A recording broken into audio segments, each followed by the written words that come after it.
안녕하세요. 얼마 전 식을 올리고 너무나 행복한 신혼생활을 보내고 있는 신부입니다. 저와 남편은 결혼하기 전까지 연애를 10년도 넘게 했어요. 20대 초반에 만나 30대에 결혼했으니 정말 오래도 만났죠.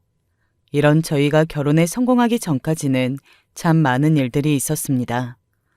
남편을 처음 만난 것은 대학생 때였어요. 당시 저는 의과대학교에 다니고 있는 학생이었고 남편도 마찬가지였습니다. 남편은 저보다 2학년이 낮은 신입생이었어요. 그날은 신입생 환영식이었고 남편은 누가 봐도 이런 자리가 어색한 사람처럼 쭈뼛쭈뼛한 모습으로 자리에 앉아 있었습니다. 저는 그런 남편에게 첫 만남부터 묘하게 호감이 갔어요. 제가 먼저 남편에게 다가가 대화를 나누게 되었고 남편이 저보다 2학년이 낮긴 했지만 삼수로에서 동갑이라는 점, 전액 장학금을 받고 들어온 수석 입학생이었다는 사실을 알게 되었습니다. 남편은 수석 입학생답게 정말 성실하고 누구보다도 열심히 공부하는 학생이었어요. 같은 나이였던 저와 남편은 금세 친해지게 되었고 서로 힘든 일이 있을 때마다 털어놓고 의지하며 점점 사이가 가까워지게 되었습니다. 그렇게 저희는 CC, 그러니까 캠퍼스 커플이 되었어요. 남편은 정말 어려운 형편에서 자란 사람이었습니다. 정확히 말하자면 어려운 형편이 아니라 제대로 된 가정조차 가져본 적이 없는 사람이었어요. 남편은 고아였거든요.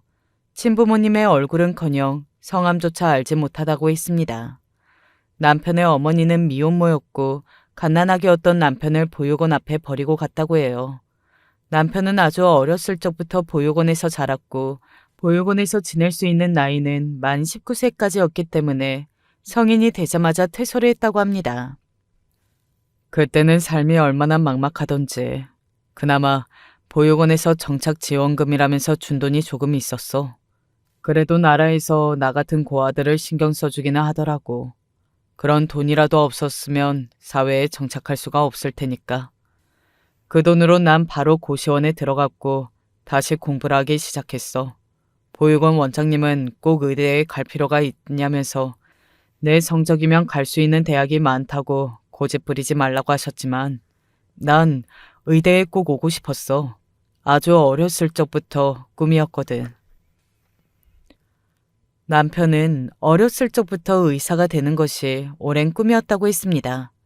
그 꿈을 위해 보육원 생활 내내 누구보다도 열심히 공부했고 사교육은커녕 제대로 된 문제집도 없이 고등학교 내내 반에서 1등을 놓친 적이 없다고 했어요. 다시 생각해도 정말 대단한 사람이죠. 그렇게 남편은 수능을 치렀지만 너무 긴장한 탓에 평소와 같은 성적을 받지 못했다고 합니다. 그렇다 하더라도 보육원 원장님의 말씀처럼 충분히 다른 좋은 대학교에 들어갈 수 있을 만한 결과였지만 남편은 의대가 아니면 절대 안 된다는 생각을 했다고 해요. 결국 남편은 보육원에서 퇴소한 뒤 20살, 21살 내내 고시원에서 죽은 듯이 공부만 했고 목표로 했던 의대에 전액 장학금을 받는 수석 장학생으로 입학하게 되었던 것입니다. 남편은 어린 시절부터 내내 공부만 해왔던 사람이라 사람들과 함께 지내며 어울리는 것 자체로 어색해했고 사회성이 좋은 편은 아니었습니다. 때문에 먼저 다른 사람들에게 다가가거나 분위기를 맞추거나 적당히 맞장구를 치는 등의 아주 일상적이고 가벼운 행위도 어려워했죠. 제가 남편과 같은 상황이었어도 비슷한 어려움을 겪었을 것 같아요. 2년 동안 고시원에 박혀 그 누구와도 교류하지 않고 내내 책만 보고 살았다면 당연히 낯선 사람들과 얘기하는 일이 어렵게 느껴지지 않았을까요? 저는 그런 남편이 안쓰러웠고 남편이 다른 사람들과 자연스럽게 어울릴 수 있도록 물심양면으로 도와주기 시작했습니다. 주머니 사정이 어려웠던 남편을 위해 제 돈으로 남편의 옷을 사주고 미용실에 데려가서 머리도 손질해주고 남편이 필요한 물건이 있으면 아낌없이 전부 구매해 주었어요. 제 친구들에게 남편을 소개해 주기도 하고 남편을 데리고 영화관이며 미술관이며 남편이 그동안 태어나 한 번도 경험하지 못했던 문화생활들을 시켜주기도 했죠. 그럴 때마다 남편은 어린아이처럼 몹시 즐거워했어요. 그렇게 점점 남편은 제 덕분에 사회생활에 적응하기 시작했고 평범한 사람들처럼 무리에 어울리게 되었어요. 성실하고 다정한 성격 탓에 남편의 주위로는 사람들이 자연스레 하나둘씩 모이게 되었고, 저는 그런 남편의 모습을 보며 내심 뿌듯함을 느꼈습니다. 시간이 흘러 저와 남편은 함께 같은 병원에서 일하기 시작했고, 서로 미래를 약속한 사이가 되었습니다. 그 무렵 저는 남편에게 처음으로 저희 부모님을 소개시켜 주었어요. 남편은 제게 본인의 어려운 가정 환경을 먼저 털어놓아 주었지만, 사실 저는 그동안 남편에게 제 가족들에 대해 얘기해 본 적이 한 번도 없었어요. 숨기려 했던 것은 아니었지만 이야기를 꺼낼 기회가 없었거든요. 저희 부모님께서는 두 분 다 청각 장애인이세요. 어머니께서는 태어날 때부터 청각에 문제가 있으셨고, 아버지께서는 어렸을 적 심하게 열병을 앓으신 뒤로 장애를 앓게 되었습니다. 두 분은 같은 아픔을 겪고 있는 사람들의 모임에서 처음 만나셨다고 해요. 아버지께서 첫눈에 어머니께 반해 적극적으로 구애를 하셨고 결혼에 성공하여 저를 낳으셨습니다. 사실 저희 부모님께서는 처음에는 아이를 낳을 생각이 없으셨다고 해요. 두 분 다 청각적으로 장애를 앓고 계셨기에 고민이 많이 되셨다고 합니다. 아이가 자라면서 정상적인 언어를 습득하는 데 많은 어려움이 있을 것이라 생각하셨고, 실제로도 제가 어렸을 적에 두 분께서는 언어를 가르치는 데 많은 난관이 있으셨다고 해요. 하지만 주변 사람들의 도움으로 저는 별 문제 없이 무럭무럭 잘 자랄 수 있었고, 아무런 부족함이나 불편함을 느끼지 못하고 컸습니다. 부모님께서는 청각장애를 앓고 계시기는 했지만 경제적으로 여유가 있는 분들이시기도 했고요. 외 조부모님께서는 사업을 하셨고 아버지께서는 도자기를 빚는 작가셨습니다. 어머니는 외 조부모님의 하나뿐인 외동딸이었고 외 조부모님께서는 그 외동딸의 유일한 자식이었던 제게 어렸을 적부터 아낌없이 투자를 해주셨어요. 덕분에 저는 그 누구보다도 행복하고 부유한 환경에서 자랄 수 있었습니다. 제가 자라온 집 한켠에는 아버지의 작업실이었던 공방이 있었는데 저는 틈만 나면 아버지의 공방으로 놀러 가곤 했어요. 그곳에서 제가 가장 좋아했던 것은 아버지와 함께 물레를 돌리는 일이었습니다. 저희 두 사람이 함께 물레를 돌리고 있으면 어머니께서는 그 모습을 흐뭇하게 지켜보시고는 하셨어요. 저희 가족은 대화보다는 행동으로 서로를 이해하고 사랑하는 사이였습니다. 저는 자라면서 단 한순간도 저희 부모님이 청각장애를 앓고 계신다는 사실을 부끄럽게 여긴 적이 없었고 주변에 숨겨본 적도 없어요. 사실 우리 부모님 두 분 다 청각장애인이셔. 숨기려고 했던 건 아니었는데 지금까지 말을 꺼낼 기회가 없었네. 늦게 얘기해줘서 미안해. 그래도 만나기 전에 미리 말해두는 게 좋을 것 같아서.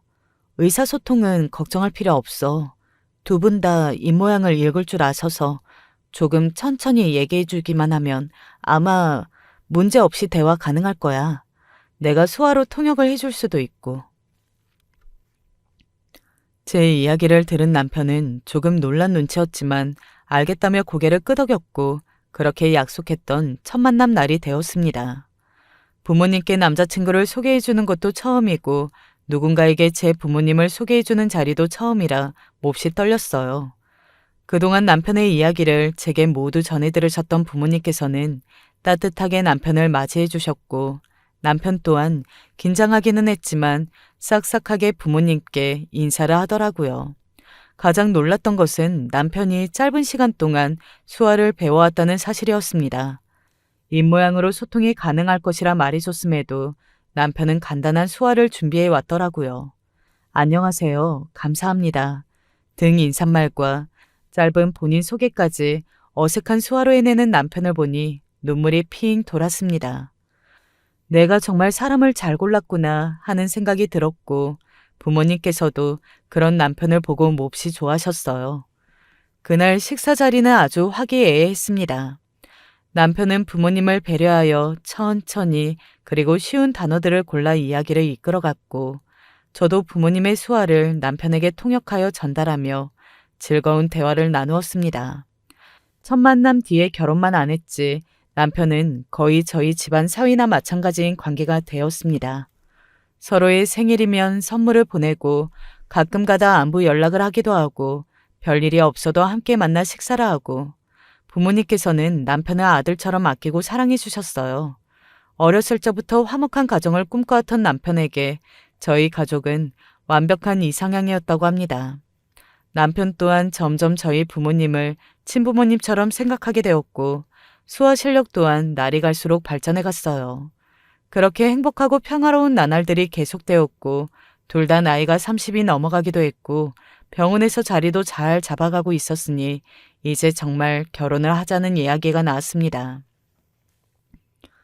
결혼이라고 특별히 준비할 것은 없었고 부모님께서는 병원 근처에 집을 얻어주실 테니 예물이고 예단이고 전부 생략하고 너희들끼리 알아서 혼수만 채워서 살라고 하셨어요. 저도 남편도 그런 부모님의 의견에 동의했고 날짜를 잡고 식장을 알아보던 중이었습니다. 놀라지 말고 들어. 나 친어머니 찾았어. 어제 보육원에서 연락 왔더라. 어머니가 날 찾아오셨대. 너무나 갑작스러운 소식이었습니다. 남편의 친어머니가 나타나 보육원으로 남편을 찾으러 왔다는 겁니다. 보육원 앞에 남편을 버리고 간 지 30년도 더 지난 시점에 말이죠. 이러나 저러나 남편이 친어머니를 찾게 되었다는 것은 몹시 반가운 소식이었고 저도 남편을 진심으로 축하해 주었습니다. 그러나 막상 남편은 마음이 많이 싱숭생숭한 모양이었습니다. 어머니께서 남편처럼 보이는 남자랑 같이 보육원을 찾아오신 모양이야. 그런데 아무래도 내 친아버지는 아닌 것 같더라. 다른 남자랑 결혼하신 거겠지. 솔직히 말하면 이제 와서 왜 나를 찾으시는 건지 모르겠어. 어렸을 적에는 어머니가 많이 원망스럽고 보고 싶긴 했지만 솔직히 지금 와서는 어머니에 대해 아무런 생각이 안 들어. 아무리 나를 낳아준 사람이라고 해도 사실상 생판 모르는 남이잖아. 왜 갑자기 찾아온 건지도 모르겠고 괜히 만났다가 마음만 복잡해질까봐. 게다가 보육원 원장님 말씀대로라면 딱히 내가 보고 싶거나 그리워서 찾아온 것처럼 보이진 않았대. 도움이 필요한 상황처럼 보였다고 하던데. 남편의 어머니는 미혼모였고 스스로의 힘으로 아이를 기를 수 없는 상황이었기에 보육원에 갓난 아이였던 남편을 버리고 간 것이었겠죠. 그런데 한참이 지난 지금에 와서야 아이를 찾으러 왔다면 보통 둘 중 하나의 경우일 터였습니다. 과거에는 어려웠지만 지금은 형편이 넉넉해져서 이제라도 아이를 거두고 부모 노릇을 하고 싶은 마음이 생겼거나 본인이 버리고 갔던 아이에게마저 찾아와 손을 벌려야 할 정도로 아주 최악의 상황에 처해 있거나 아무래도 전에 들은 이야기대로라면 남편의 친어머니는 후자 쪽에 가까운 모양이었습니다. 그래도 난 어머니 만나보는 게 좋을 것 같아. 지금이 아니면 언제 다시 만날 수 있을지 모르는 일이잖아. 만나보지 않으면 아마 평생 동안 두고두고 후회할 수도 있어. 만나지 않고 후회하는 것보단 만나고 나서 후회하는 게 낫지 않겠어? 그리고 이러니 저러니 해도 결국은 널 낳아주신 분이잖아. 많이 늦긴 했지만 결국은 본인 자식이 보고 싶어 찾아오신 건데 원망스럽고 혼란스러운 마음은 이해하지만 얼굴 정도는 뵙는 게 좋지 않을까? 한참을 고민하던 남편은 제 말에 결국 고개를 끄덕였고 친어머니를 만나고 오겠다고 말했습니다. 걱정되는 마음에 만남에 함께 해줄까 물었지만 남편은 괜찮다며 본인 혼자 다녀오겠다고 하더라고요. 본인의 일이니 본인이 어련히 알아서 잘하겠지 싶어 저는 더 이상 묻지 않고 잘 다녀오라며 남편의 등을 두드려 주었습니다. 그 뒤로 일이 어떻게 진행되는지 궁금해 묻고 싶은 마음은 굴뚝 같았지만 괜히 남편을 재촉하는 것처럼 느낄까봐 애써 말을 삼키며 시간이 흘러갔습니다. 얼마 후 남편은 드디어 저에게 친어머니를 뵙고 왔다고 말하더군요. 그러나 친어머니의 얘기를 꺼내는 남편의 얼굴이 썩 밝아 보이지는 않았습니다. 전에 들은 얘기대로라면 그리 즐거운 자리가 될 것이 아니라고는 예상했지만 남편은 생각보다 더 심란해 보이는 표정이었어요. 혹시 만남에서 무슨 문제라도 있었냐 물어보니 남편은 한숨을 푹 내쉬더라고요. 그게 일이 있긴 있었는데 차마 내 입으로 설명하긴 좀 그렇네. 아무튼 어머니께 곧 결혼할 거라 말씀드리니 널 보고 싶어 하시더라고. 딱히 거절할 명분도 없어서 일단 알겠다고 말씀드렸어. 너하고 상의하고 결정할 일이었는데 마음대로 약속 잡아버려서 미안해. 아니야, 그렇지 않아도 나도 너희 어머니가 궁금했어. 어떤 분이신지 지금 어떻게 지내시는지도 궁금하고 남편 될 사람을 낳아주신 분인데 직접 찾아뵙고 인사드리는 게 맞지. 그렇게 저는 남편과 함께 남편의 친어머니를 찾아갔습니다. 친어머니께서 지내고 계신 곳은 몹시 낡은 빌라였어요. 전에 들은 바로는 넉넉한 형편은 아닐 거라 생각했지만 예상보다 훨씬 더 열악한 환경이더라고요. 남편의 친어머니께서는 고등학생 시절 남편을 낳았고 보육원 앞에 남편을 버리고 간 뒤로 참 파란만장한 인생을 살아오셨다고 했습니다. 남편 뒤로 아이를 둘이나 더 낳았고 결혼을 3번씩이나 하셨다고 하더라고요. 무슨 이유로 이혼을 하셨는지까지는 전부 다 말씀해 주시지는 않았지만 대부분 남편 쪽의 바람이나 폭력적인 언행 때문이라고 하셨습니다. 친어머니께서는 빌라에서 남편과 함께 지내고 계셨는데 얼마 전 결혼한 4번째 남편이었습니다. 친어머니께서는 따로 하는 일이 없이 집에서 살림을 하고 계셨고 가족의 수익은 모두 남편이 공사장에서 노동을 하며 벌어오고 있었습니다. 그러니까 친어머니의 4번째 남편, 그러니까 남편의 새아버지께서는 얼마 전 공사장에서 사고가 나 허리를 크게 다치셨고 자리에서 일어나시지도 못하는 상황이었습니다. 유일한 수입원이었던 새아버지의 봉급이 사라지자 두 사람은 몹시 궁핍한 환경에 처했고 남편을 제외한 나머지 2명의 자식들에게 찾아갔지만 모두 도움을 주지 않고 친어머니를 내쳤다고 하더라고요. 결국 선택지가 없어진 친어머니께서는 본인의 손으로 버렸던 자식에게까지 찾아오게 되었던 것이었습니다. 남편은 천성이 몹시 어리고 다정한 사람이라 본인이 버리고 간 어머니라 한들 모든 이야기를 듣고 마음이 많이 아팠던 모양이더라고요. 내가 염치가 없어서 차마 너를 찾아갈 수가 없었는데 당장 내일 먹을 것도 없으니 염치를 따질 때가 아니었다. 내가 널 보육원 앞에 두고 간 것이 벌써 10수년도 더 지난 일이니 지금쯤이면 넌 성인이 되었을 테고 넉넉지는 않아도 아주 조금이라도 우리를 도와줄 수 있는 형편이라면 그 손길이라도 부여잡고 싶었다. 남편이 저렇게 되고 난 이후로 공사장에서는 나 몰라라 하고 병원에서 치료를 받아야 하는데 병원비는커녕 당장 쓸 생활비조차 없어서 앞길이 너무 막막하구나. 괜찮아요, 어머니. 부모 자식 사이에 염치 따질 게 뭐가 있겠어요. 다 지나간 일이잖아요. 한때는 어머니가 원망스럽기도 했지만 지금은 원망 안 해요.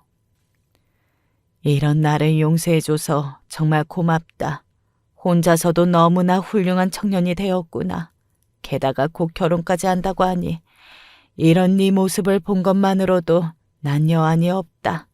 어떻게 그런 어려운 환경에서 의사가 될 수 있었는지. 못난 어미 밑에서 너무나 과분한 아들이 나왔구나. 솔직히 말해서 제 눈에 남편의 친어머니의 태도는 정말 가식적이었습니다. 아무리 눈물을 흘리며 슬픈 척 말을 해도 말이에요. 본인이 힘들 땐 나 몰라라 갓난 아이를 버리고 가더니 이제 와서 왜 저렇게 피해자인 양 구는 건지 이해도 가질 않았고요. 그러나 남편은 저와 생각이 조금 달랐던 모양입니다. 아무래도 본인의 피가 섞인 친어머니니 당연히 저와 느낀 바가 다를 수밖에 없었겠죠. 냉정하고 객관적인 판단이 불가능할 테니까요. 친어머니와 만나기 전까지는 그렇게 만남을 고민하고 망설이던 사람이 아예 딴 사람이 된 것처럼 돌변하더라고요. 남편은 금방이라도 본인의 간이며 쓸개며 다 떼서 친어머니를 도와드릴 기세였습니다. 일단 이사부터 가세요. 이런 집에서 그동안 어떻게 지내오셨어요? 제가 모아놓은 돈이 조금 있어요. 엄청나게 좋은 집으로 모시지는 못하더라도 여기보다는 훨씬 나을 거예요. 그리고 남편분, 아니, 새아버지 병원비도 제가 마련할게요. 아예 저희 병원으로 입원하시는 게 좋겠어요. 제가 더 가까이에서 모실 수 있으니까요. 그렇게까지 큰 도움 바라고 널 찾아온 건 아니었어. 됐다. 곧 결혼도 한다는 애가 모아놓은 돈을 이런 곳에 쓰면 되겠니? 난 그저 생활비랑 병원비에 보탤 수 있는 아주 작은 도움이면 충분하다. 그래도 그때까지는 염치라는 게 존재했던 것이었는지 아니면 연기였는지는 모르겠지만 남편의 친어머니는 남편의 도움을 극구 사양했습니다. 그러나 남편은 절대 고집을 꺾지 않을 기세였어요. 아마 도움을 거절하는 친어머니의 모습을 보고 오히려 어떻게 해서든 도움을 주고 싶은 기분이 들었던 것 같아요. 남편은 어떻게 해서든 친어머니와 새아버지를 부양하고 싶어 했고 결국 모아두었던 돈으로 두 사람에게 오래되었지만 꽤나 쾌적한 아파트를 구해주었습니다. 두 사람이 전에 살던 빌라와는 비교도 되지 않을 환경이었죠. 그리고 남편은 새아버지를 저희가 일하는 병원에 모셨어요. 병원비는 전부 남편의 월급으로 충당하기로 했죠. 솔직히 친어머니를 돕는 일이면 몰라도 생판 남인 새아버지까지 저렇게 도와줘야 하나 싶은 생각이 들기는 했어요. 그러나 남편은 어머니의 남편이라면 본인에게 아버지나 다름없다며 공경에 처한 사람을 어떻게 무시할 수 있겠냐, 본인을 이해해달라 부탁했고 그때까지만 해도 친어머니와 관련된 것들은 남편의 개인적인 문제라 생각했기에 저는 남편을 완벽하게 이해할 수는 없었지만 그를 존중해주고 넘어가기로 했습니다. 친어머니가 나타난 뒤로 자연스레 저희의 결혼은 뒷전이 되었고 남편의 온 신경은 친어머니에게 쏠리게 되었습니다. 남편은 친어머니가 부탁하는 일이라면 뭐든 무리해서 들어주려고 했어요. 친어머니의 부탁들은 솔직히 말하면 조금 어이가 없는 수준이었습니다. 새벽에 혼자 있기가 무섭다며 갑자기 찾아와 달라 전화를 하질 않나, 과일이 먹고 싶다며 사와 달라고 부탁하질 않나, 본인은 손이 없는지 발이 없는지 남편이 마음껏 쓰라며 카드를 줬는데도 꼭 전화로 남편을 불러내고 주말 내내 남편을 붙들고 있었어요. 남편은 그런 친어머니를 모시고 주말마다 영화를 보러 간다거나 나들이를 나간다거나 하며 때늦은 아들 노릇을 하고 있었죠. 그동안 너무 어렵게 살아오셔서 그런지 어머니께서는 별것도 아닌 일에도 쉽게 감동하고 너무 즐거워하셔. 그런 모습을 볼 때마다 내 잘못도 아닌데 왜 이렇게 마음이 아픈지 우리 어렸을 때 생각도 나고. 기억나? 너도 날 데리고 이곳저곳 많이 돌아다녔었잖아. 네 덕분에 영화도 처음 보고 비싼 식당에도 가보고 그땐 정말 세상에 다양한 것들이 있구나 하고 신기했었는데 우리 어머니도 지금 딱 그러셔. 옛날의 내 모습을 보는 것 같아. 그래서 더 마음이 쓰여. 결혼이 미뤄지게 되어서 너한텐 너무 미안하지만 그래도 몇십 년 만에 만난 친어머니잖아. 조금만 이해해줘. 어느 정도 상황이 안정되면 바로 결혼 준비 시작하자. 그래요. 오랜만에 만난 감격의 모자 상봉 좋다 이거예요. 그런데 적당한 선은 지켜야 할 거 아닙니까? 그렇게 주말이며 평일이며 가리지 않고 남편을 불러대던 친어머니는 점점 선을 넘는 행동을 하기 시작했어요.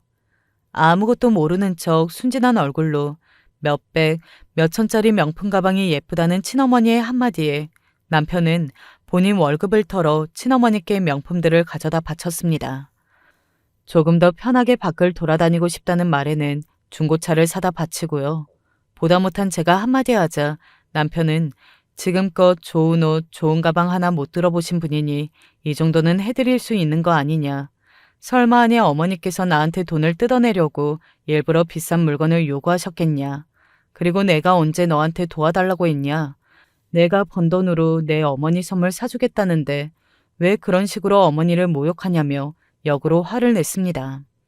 당시의 남편은 정말 뭐에 씌인 사람 같았어요. 어떻게 해서든 어머니를 기쁘게 만들어주고 싶은 사람 같았달까요? 내가 알던 사람이 아닌 것 같다는 생각까지 들 정도였습니다. 그렇게 계속해서 시간은 흘러갔고 저희의 결혼은 계속해서 미뤄지고 있었습니다. 남편은 친어머니를 찾은 뒤로 친부모님처럼 여겼던 저희 부모님께는 일절 연락을 하지 않았어요. 어쩜 사람이 한순간에 저렇게 돌변하나 싶었죠. 남편이 친어머니를 찾았다는 소식에 본인들의 일처럼 기뻐해 주셨던 저희 부모님께서도 점점 제게 소홀해지는 남편에 대해 섭섭함을 내비치기 시작하셨습니다. 이미 몇 번 친어머니에 관한 문제로 남편과 말다툼을 한 뒤였기에 저는 더 이상 먼저 결혼 얘기를 꺼내고 싶지 않았고 그렇게 시간만 속절없이 흘러갔어요. 어느 날 갑자기 남편이 그동안 많이 기다렸다며 본격적으로 결혼 준비를 시작하자고 얘기하더라고요. 드디어 때늦은 효자 노릇을 그만두고 정신을 차렸나 싶었더니 그게 아니라 친어머니께서 남편에게 먼저 결혼 얘기를 꺼내셨던 것이었습니다. 그동안 나 때문에 결혼이 많이 미뤄져서 미안하다. 너무나 오랜만에 만난 아들이다 보니 매일같이 함께하는 시간이 어떻게 흘러가는지도 모르게 즐거워서 말이야. 이제 더 이상 결혼 미루지 말고 얼른 식 올리는 게 좋겠다. 너희들 아이도 낳아야 할 테고. 아, 어머니, 저희는 아이 안 낳을 거예요. 딩크 부부 아세요? 요즘은 아이 없이 부부끼리 사는 사람들도 많아요. 예전부터 남편이랑 얘기해 왔던 거거든요. 저희는 애 없이 둘이서만 행복하게 살기로요. 뭐? 아이를 안 낳겠다고? 부부 사이에 가장 중요한 것이 자식인데 왜 애를 안 낳으려고 하니? 요즘 애 한 명 키우기가 어디 쉬운 일인가요? 저도 예전부터 아이 키울 생각 없었어요. 무턱대고 계획 없이 낳는다고 좋은 것도 아니고요. 아이는 본인이 책임질 수 있을 때 낳는 거잖아요. 뭐? 너 방금 뭐라고 그랬어? 무턱대고 낳아? 본인이 책임질 수 있을 때? 지금 나 들으라고 하는 말이냐? 미혼모인 남편의 친어머니 앞에서 제가 조금 말실수를 하기는 했어요. 그러나 절대로 일부러 친어머니의 기분을 상하게 하기 위해 꺼낸 말은 아니었고 바로 제 실수를 바로잡으며 진심 어린 사과를 전했습니다. 그러나 남편의 친어머니께서는 그날 이후로 저를 대하는 태도가 극명하게 달라지셨어요. 물론 이전에도 남편을 대하는 태도에 비해 제게는 그리 살가운 편은 아니었지만 부잣집 딸의 의사라 그런지 콧대가 하늘을 찌른다며 얼마나 잘났으면 잘났길래 사람을 무시하냐며 매일같이 제 면전에서 들으라는 식으로 불만을 표출했고 그런 저와 어머니 사이에서 남편은 퍽 곤란한 모양이었습니다. 솔직히 네가 말실수를 한 건 맞잖아. 네가 좀 굽히고 들어가주면 안 될까? 요즘 나 중간에 끼어서 너무 힘들어.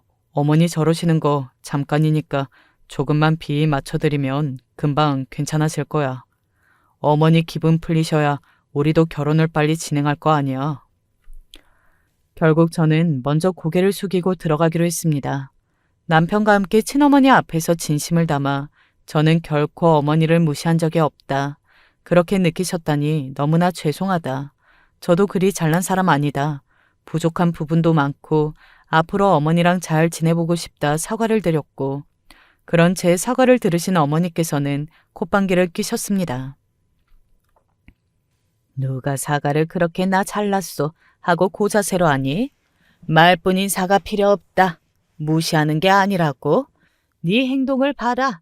매번 불만 가득한 표정에 매사에 잘난 척 거들먹거리면서 어른을 가르치려 들기나 하고 나를 시어머니라고 생각하긴 하니?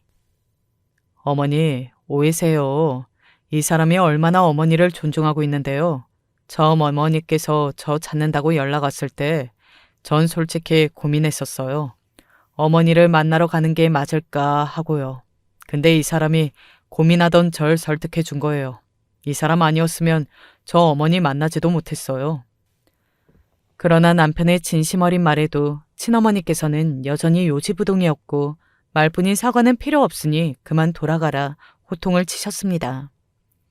어머니, 그럼 이렇게 하시는 게 어때요?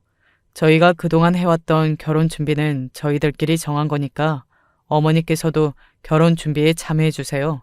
아니, 어머니께서 도맡아서 진행해 주세요. 전부 어머니께 맡길게요. 뭐? 나랑 상의도 없이 갑자기. 봐라. 존중하긴 뭘 존중한다고 그래. 거짓말만 늘어놓는 사과는 필요 없다니까. 당장 나가. 아니에요, 어머니. 이 사람 말대로 할게요. 어머니께서 저희 결혼 도와주세요. 다시는 얼굴도 마주하기 싫다는 듯 호통을 치시는 친어머니 덕에 저는 결국 남편의 터무니없는 제안에 동조하게 되었습니다. 그렇게 저와 남편의 결혼은 남편의 친어머니 손에 맡겨지게 되었어요. 솔직히 그 상황 자체가 너무나 불만스러웠고 무엇보다도 남편에게 실망이 컸습니다. 아무리 어머니를 달래드려야 하는 상황이었다 하더라도 어떻게 저와 한마디 상의 없이 그런 중요한 말을 내뱉어버릴 수가 있어요. 게다가 다른 사람도 아니고 만난 지 얼마 되지도 않은, 그것도 남편을 버리고 갔었던 어머니에게 결혼을 맡기다니 너무나 걱정스러운 마음이었습니다. 그리고 그런 걱정은 얼마 지나지 않아 현실이 되어서 제 앞에 나타났어요. 네? 40평 신축 아파트요? 갑자기 그게 무슨 말씀이세요? 집은 너희 친정에서 해오기로 했다면서. 내가 좀 알아보니까 요즘 다들 그 정도는 한다더라고. 그리고 예물 예단 목록 좀 작성해봤다. 너도 알다시피 우리 쪽은 상황이 많이 궁핍하잖니. 있는 집 쪽에서 더 많이 쓰는 게 맞을 것 같아 그렇게 정리했다. 그리고 식장 말인데, 식장에 돈을 그렇게 많이 쓸 필요가 있겠니? 그냥 아무 데나 날짜 비는 곳으로 빨리 잡자. 여기가 괜찮아 보이더라. 친어머니께서 요구한 예단 목록은 어처구니가 없을 정도였습니다. 집도 제 쪽에서 마련해 가는데 뻔뻔하게 예단을 그렇게까지 요구할 것이라고는 생각지도 못했었죠. 친어머니께서 말씀하신 식장은 외진 곳에 위치한 다 떨어져가는 건물이었습니다. 굳이 사치스러운 예식을 할 필요는 없었지만 그렇게까지 공상을 떨고 싶지도 않았어요. 식장이 뭐가 중요해. 아무 데서나 식을 올릴 수만 있으면 되는 거 아니야? 그리고 아파트는 어머니께서 너무 강경하시니까 일단은 준비해줘. 대출 받아서 앞으로 살면서 같이 갚으면 되잖아. 예단 예물은 어머니께서 이런 걸 한 번도 안 해보셔서 감각이 좀 없으신가 봐. 그래도 어쩌겠어. 이미 어머니가 해주시는 대로 따르겠다고 말해놨는데 이제 와서 말을 바꿀 수는 없잖아. 눈 한 번만 딱 감고 해주라. 너네 집 못 사는 집도 아니잖아. 친어머니의 요구 목록을 살펴본 남편의 반응은 정말 충격적이었습니다. 남편과 만나면서 처음으로 뺨을 쳐버리고 싶은 마음이 들더라고요. 이 사람이 내가 알던 사람이 맞나? 그렇게 다정하고 총명하고 지극하게 상식적이었던 내 남편이 맞나 하는 생각이 들었습니다. 친어머니가 아니라 차라리 여우한테 홀렸다고 하는 게 더 믿음이 갈 정도였죠. 그러나 뭐가 어찌되었든 저는 남편을 몹시 사랑했습니다. 남편이 아닌 다른 사람과 결혼한다는 선택지는 아예 생각조차 해본 적이 없었어요. 너무나 화가 나고 어이가 없었지만 결국 저는 남편과 친어머니의 요구를 친부모님께 전달했습니다. 당연히 친부모님께서는 말도 안 되는 일이라며 갑작스레 그런 것들을 준비할 수는 없다. 애초에 예물 예단도 다 생략하기로 했던 데다가 집까지 우리 쪽에서 마련해 주는데 너무나 뻔뻔한 태도가 아니냐며 화를 내셨고, 저 또한 그 의견에 전적으로 동의했지만 어쩔 수가 없었어요. 저는 지금껏 남편이 우리 집안에 잘해왔던 것을 생각해서 한 번만 도와주시라. 결혼해서 행복하게 잘 살면 되지 않냐 부모님을 설득했고, 결국 부모님께서는 남편의 친어머니가 요구한 대로 아파트와 예단을 마련해 주시기로 하셨습니다. 그렇게 상견례 날짜가 잡혔고 그중 병상에 누워 계시던 친어머니의 남편이 자리를 털고 일어나게 되었습니다. 아마 밤낮으로 신경 쓰며 새아버지를 돌봐주었던 남편의 덕이 컸겠죠. 남편의 새아버지께서는 몸을 쓰는 일을 오래 해오셨던 분이라 그런지 좋게 말하면 말투나 행동이 거칠고 솔직했고, 나쁘게 말하자면 무척 예의가 없는 사람이었습니다. 첫 만남부터 저에게 야, 너 라고 부르며 반말을 뱉어냈던 분이었으니 말 다 했죠. 새아버지께서는 처음으로 퇴원해서 남편이 마련해준 집으로 오시던 날 하나부터 10까지 모두 남편의 주머니에서 나온 집안 가구들을 보며 이건 뭐가 어쨌네, 별로네, 저건 뭐가 저째네, 이상하네, 트집을 잡고 욕을 쏟아냈습니다. 새아버지께서는 조금이라도 본인 마음에 들지 않는 일이 생기면 바로 물건을 집어던지는 몹시 폭력적인 사람이었어요. 저라면 그런 사람과는 절대 함께 살지 못할 것 같은데 남편의 친어머니께서는 나름대로 잘 지내시는 것처럼 보이더라고요. 유유상종이라는 말이 있죠. 나름대로 고상한 척하던 초반과 다르게 남편의 친어머니는 새아버지와 함께 지내기 시작한 후로 천박한 행동과 말을 보이기 시작했습니다. 솔직히 그런 언행이 몹시 거슬렸지만 더 이상 시어머니와 부딪히고 싶지 않았기에 먼저 말을 꺼내지는 않았어요. 제가 이야기를 꺼낸다고 해서 변할 사람들도 아닌 것처럼 느껴졌고요. 옛말에 그런 말이 있죠. 똥이 무서워서 피하나요? 더러워서 피하지. 친어머니의 그런 모습을 좋게 보지 않은 것은 남편도 마찬가지였지만 남편 또한 선뜻 먼저 이야기를 꺼내지는 못했습니다. 그렇게 시간이 흘러 상견례 날짜가 다가왔고 저는 또 한 가지의 고민을 마주하게 되었습니다. 기억하고 계시죠? 저희 부모님께서 청각장애를 앓고 계신다는 사실이요. 원래대로라면 상견례 날짜 전에 남편의 부모님께 이 사실을 말씀드리는 것이 맞는 일이었겠지만 두 사람의 반응이 몹시 걱정이 되었습니다. 정확히 말하자면 걱정이 되기보다는 또 어떤 천박한 반응을 보일까 머리가 아팠어요. 그 사람들에게 저희 부모님이 조롱거리가 되는 것을 원하지도 않았고요. 결국 고민만 하다가 이야기를 꺼내지 못한 채 상견례 날이 되었고 그렇게 저희 6사람이 처음으로 마주하게 되었습니다. 어머님, 아버님, 자리를 시작하기에 앞서서 드릴 말씀이 있는데요. 이제 와서 얘기 드려서 죄송해요.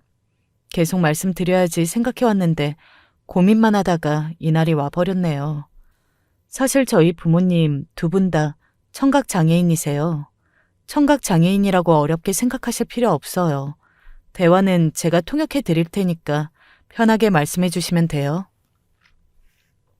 그동안의 걱정이 무색하게도 두 분은 제 말에 그러냐며 별일 아니라는 듯이 알겠다 대답했고 그렇게 자리가 시작되었어요. 그동안 제가 두 사람에게 너무 편견을 가지고 있었던 건가 싶을 정도로 자리는 화기애애했고 큰 문제 없이 이야기가 진행되었습니다. 남편의 부모님께서는 조금 솔직하고 질서적인 화법을 사용하기는 하셨지만 그리 예의에 벗어나거나 기분이 상할 정도는 아니었고 대부분 농담으로 유쾌하게 받아들이고 넘어갈 수 있었어요. 그렇게 자리가 마무리되어갈 무렵 저는 화장실을 가기 위해 잠시 자리를 비웠습니다. 그리고 그때 그 일이 벌어졌습니다. 다시 생각해도 정말 온몸이 벌벌 떨릴 정도로 화가 나요. 화장실을 다녀온 제 눈앞에는 난장판이 된 상황이 펼쳐져 있었습니다. 남편의 친어머니께서는 뺨을 감싼 채 씩씩대고 있었고 저희 아버지와 새아버지가 바닥에서 뒤엉켜 서로를 향해 주먹질하며 뒹굴고 있었습니다. 남편은 그 사이에 껴서 둘을 말리려고 애쓰고 있었고요.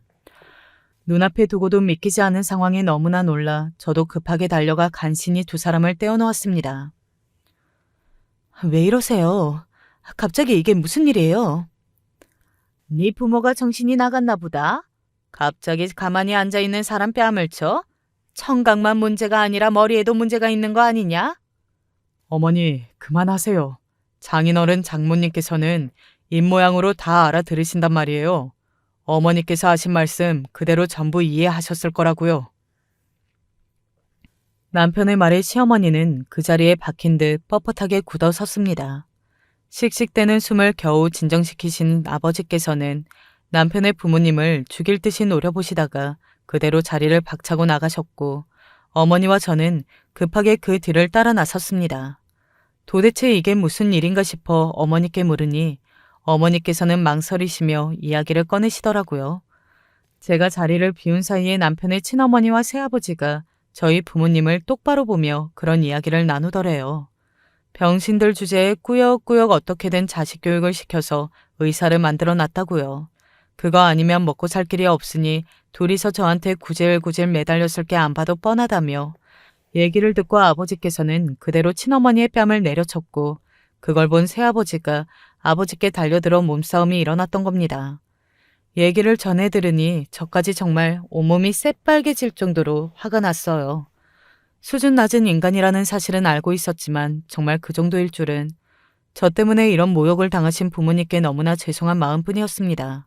부모님께서는 저런 인간들하고는 절대 사돈을 맺을 수 없다며 남편한테는 미안하지만 이 결혼은 절대 반대라 말씀하셨습니다. 상견례 자리에서 그렇게 나간 뒤로 남편에게는 계속해서 전화가 왔지만 저는 연락을 받지 않았습니다. 부모님 말씀대로 저 또한 그런 사람들과는 절대 인연을 맺고 싶지 않았거든요. 설령 제가 너무나도 사랑하는 남편과의 결혼이 불가능해진다고 해도 말이에요. 남편은 다음 날이 되어서야 저희 집에 찾아왔습니다. 미안하지만 더 이상은 너와 결혼할 생각이 없으니 그만 돌아가라는 제 말에 남편은 무릎을 꿇었습니다.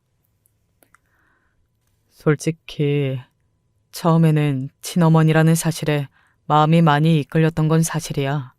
지난 세월 너와 함께하면서 널 가족 이상으로 사랑하고 있긴 했지만 막상 피가 섞인 사람이 눈앞에 나타나니까 욕심이 생겼어. 내가 지난 세월 동안 얼마나 화목한 가정을 부러워하고 기댈 수 있는 부모를 바래왔는지 너는 다 알고 있잖아. 나도 내가 바보 같은 거 알아. 우리 어머니께서 말도 안 되는 요구를 했던 것도 알고 그동안 내 욕심 때문에 너한테 너무 많은 상처를 준 것 같아. 너와 어머니를 둘 다 잡을 수 있는 방법이 없을까 했던 내 안이란 생각이 이런 사태를 만든 것 같아. 솔직히 말하면 나도 어머니와 새아버지라는 사람한테 그동안 많이 실망했어. 그래도 어머니니까 피부치니까 어떻게든 이해하고 감싸 안아보려고 노력했어. 그렇지만 설마 하니 장인어른 장모님 면전에 대고 그런 말을 내뱉을 줄은 정말 몰랐어. 그 사람들과 인연 끊고 다 정리할 테니까 제발 날 떠나지 말아줘. 사랑하는 사람이 눈물을 흘리며 그렇게까지 간청하는 모습을 보니 마음이 너무나 흔들리더라고요. 그러나 저희 부모님이 당하신 모욕을 생각하면 피가 거꾸로 솟는 기분이었습니다. 게다가 부모 자식 간의 인연을 어떻게 그렇게 쉽게 끊을 수가 있겠어요. 미안해. 나도 여전히 널 사랑하긴 하지만 결혼은 못하겠어. 부모님하고 연을 끊고 떼어놓는다고 해도 그 사람들은 네가 일하는 병원도 알고 있고 넌 이미 두 사람한테 집도 마련해줬잖아. 이제 와서 어떻게 연을 끊을 수 있겠어. 그게 피부치라는 거야. 내가 지난 10수년간 너한테 느끼게 해주고 싶었지만 결국 실패한 그 감정. 그 사람들이 진짜 네 가족이고 네가 머물 곳이야. 지난 세월 동안 난 널 진짜 내 가족이라고 생각했어. 앞으로도 그렇게 될 거라고 생각했고. 그렇지만 우린 여기까지인 것 같아. 이제 그만 돌아가줘. 남편은 아무 대답도 하지 못하고 눈물을 쏟아냈어요. 그 모습을 보며 저는 정말 가슴이 찢어지는 기분이었습니다. 남편과 사이가 멀어진 후 저는 아주 긴 세월 동안 함께해온 가족을 잃은 심정이었습니다. 그러나 해결할 수 없는 감정이었고 누구도 저를 도와줄 수 없었어요. 병원에서 오며 가며 남편을 마주칠 때마다 너무나 마음이 아파서 병원을 그만둘까도 생각했습니다. 그러던 어느 날 남편이 갑작스레 제게 할 말이 있다고 하더군요. 이제 와서 무슨 할 말이 있냐. 난 지금 네 얼굴을 보는 것만으로도 충분히 힘드니 제발 날 좀 그만 괴롭혀달라. 진심으로 부탁하고 돌아서려 했습니다. 나 부모님이랑 완벽하게 정리했어. 집이랑 차도 전부 처리했고 앞으로 절대 연락하지 말라고 못 박아뒀고 전화번호도 바꿨어. 사실상 말만 친어머니였지 호적상으로는 나랑 아무 관련도 없는 사람들이야. 나 이 병원 그만두고 다른 병원에 일자리도 구했어. 정말로 완벽하게 그 사람들이랑 인연 끄는 거야. 앞으로도 다시는 연락할 마음 없고 그 사람들이 굶어 죽든 아파서 죽든 이젠 내 할 바 아니야. 말로 하기보다 행동으로 보여주려고 전부 정리해서 너한테 떳떳할 수 있을 때 얘기를 꺼내고 싶어서 늦어졌어. 그동안 나 때문에 마음고생 심했지. 너 요즘 마주칠 때마다 얼굴이 너무 지쳐 보여서 말 걸고 싶었는데 너랑 떨어져서 지내보니까 더 실감이 나더라. 내 진짜 가족은 너뿐이라고.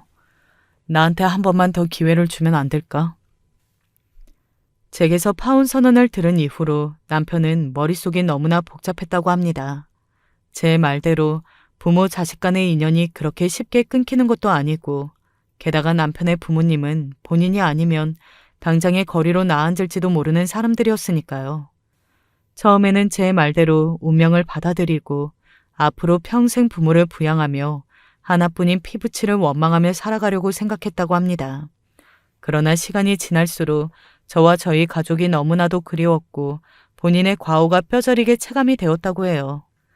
상견례 사건 이후 남편의 부모님께서는 길길이 날뛰시며 저희 아버지를 폭행죄로 고소하겠다고 성질을 냈지만 사실상 쌍방 폭행이나 다름없었으니 남편의 만류로 못 이기는 척 고집을 꺾으셨다고 해요. 남편은 그 뒤로 이어지는 친어머니의 험담과 제일 낮은 이야기들을 견디기가 몹시 힘들었다고 합니다. 내가 딱 봐도 콩가루 집안일 줄 알았다느니 그런 장애인들하고 어떻게 사돈을 맺겠냐느니 결혼이 깨진 것이 더 잘된 일이다. 큰 소리를 떵떵 치며 마치 본인이 지금까지 저희 남편을 키워오기라도 한 것처럼 생색을 냈다고 해요. 새아버지께서는 몸이 완전히 회복이 되었는데도 다시 일터에 나가지 않았고 두 사람은 완전히 남편에게 의지하며 지낼 기세였다고 합니다. 고민하던 남편이 친어머니께 조심스레 이야기를 꺼내봤지만 돌아오는 반응은 예상과 크게 다르지 않았어요. 뭐? 아픈 몸으로 나가서 일을 하라고? 그 싸가지 없는 년하고 오래 붙어먹다 보니까 너까지 예의라는 걸 아예 잊고 살았나 보구나. 어디 어른한테 이래라 저래라 명령질이야?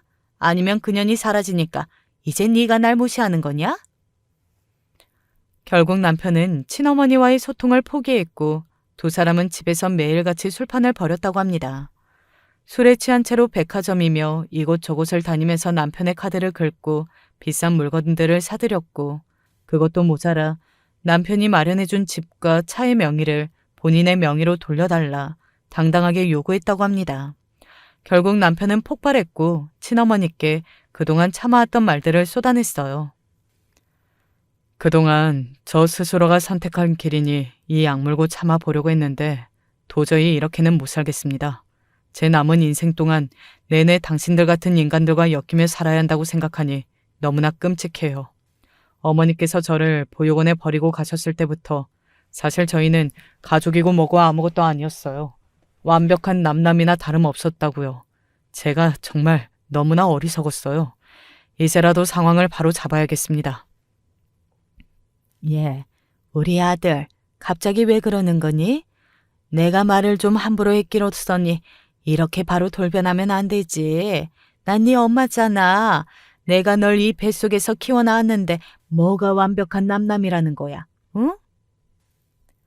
강경한 남편의 태도에 친어머니께서는 처음 만났을 때처럼 비련의 여주인공 흉내를 냈지만 더 이상 남편에게 그런 친어머니의 가식적인 모습은 아무런 도움이 되질 않았습니다. 남편은 두 사람의 짐을 모두 가져다 버렸고 집 비밀번호도 바꾸었어요. 어머니를 위해 구매했던 차도 다시 가져다 팔았고 친어머니가 남편의 카드로 사왔던 값비싼 물건들도 마찬가지였습니다.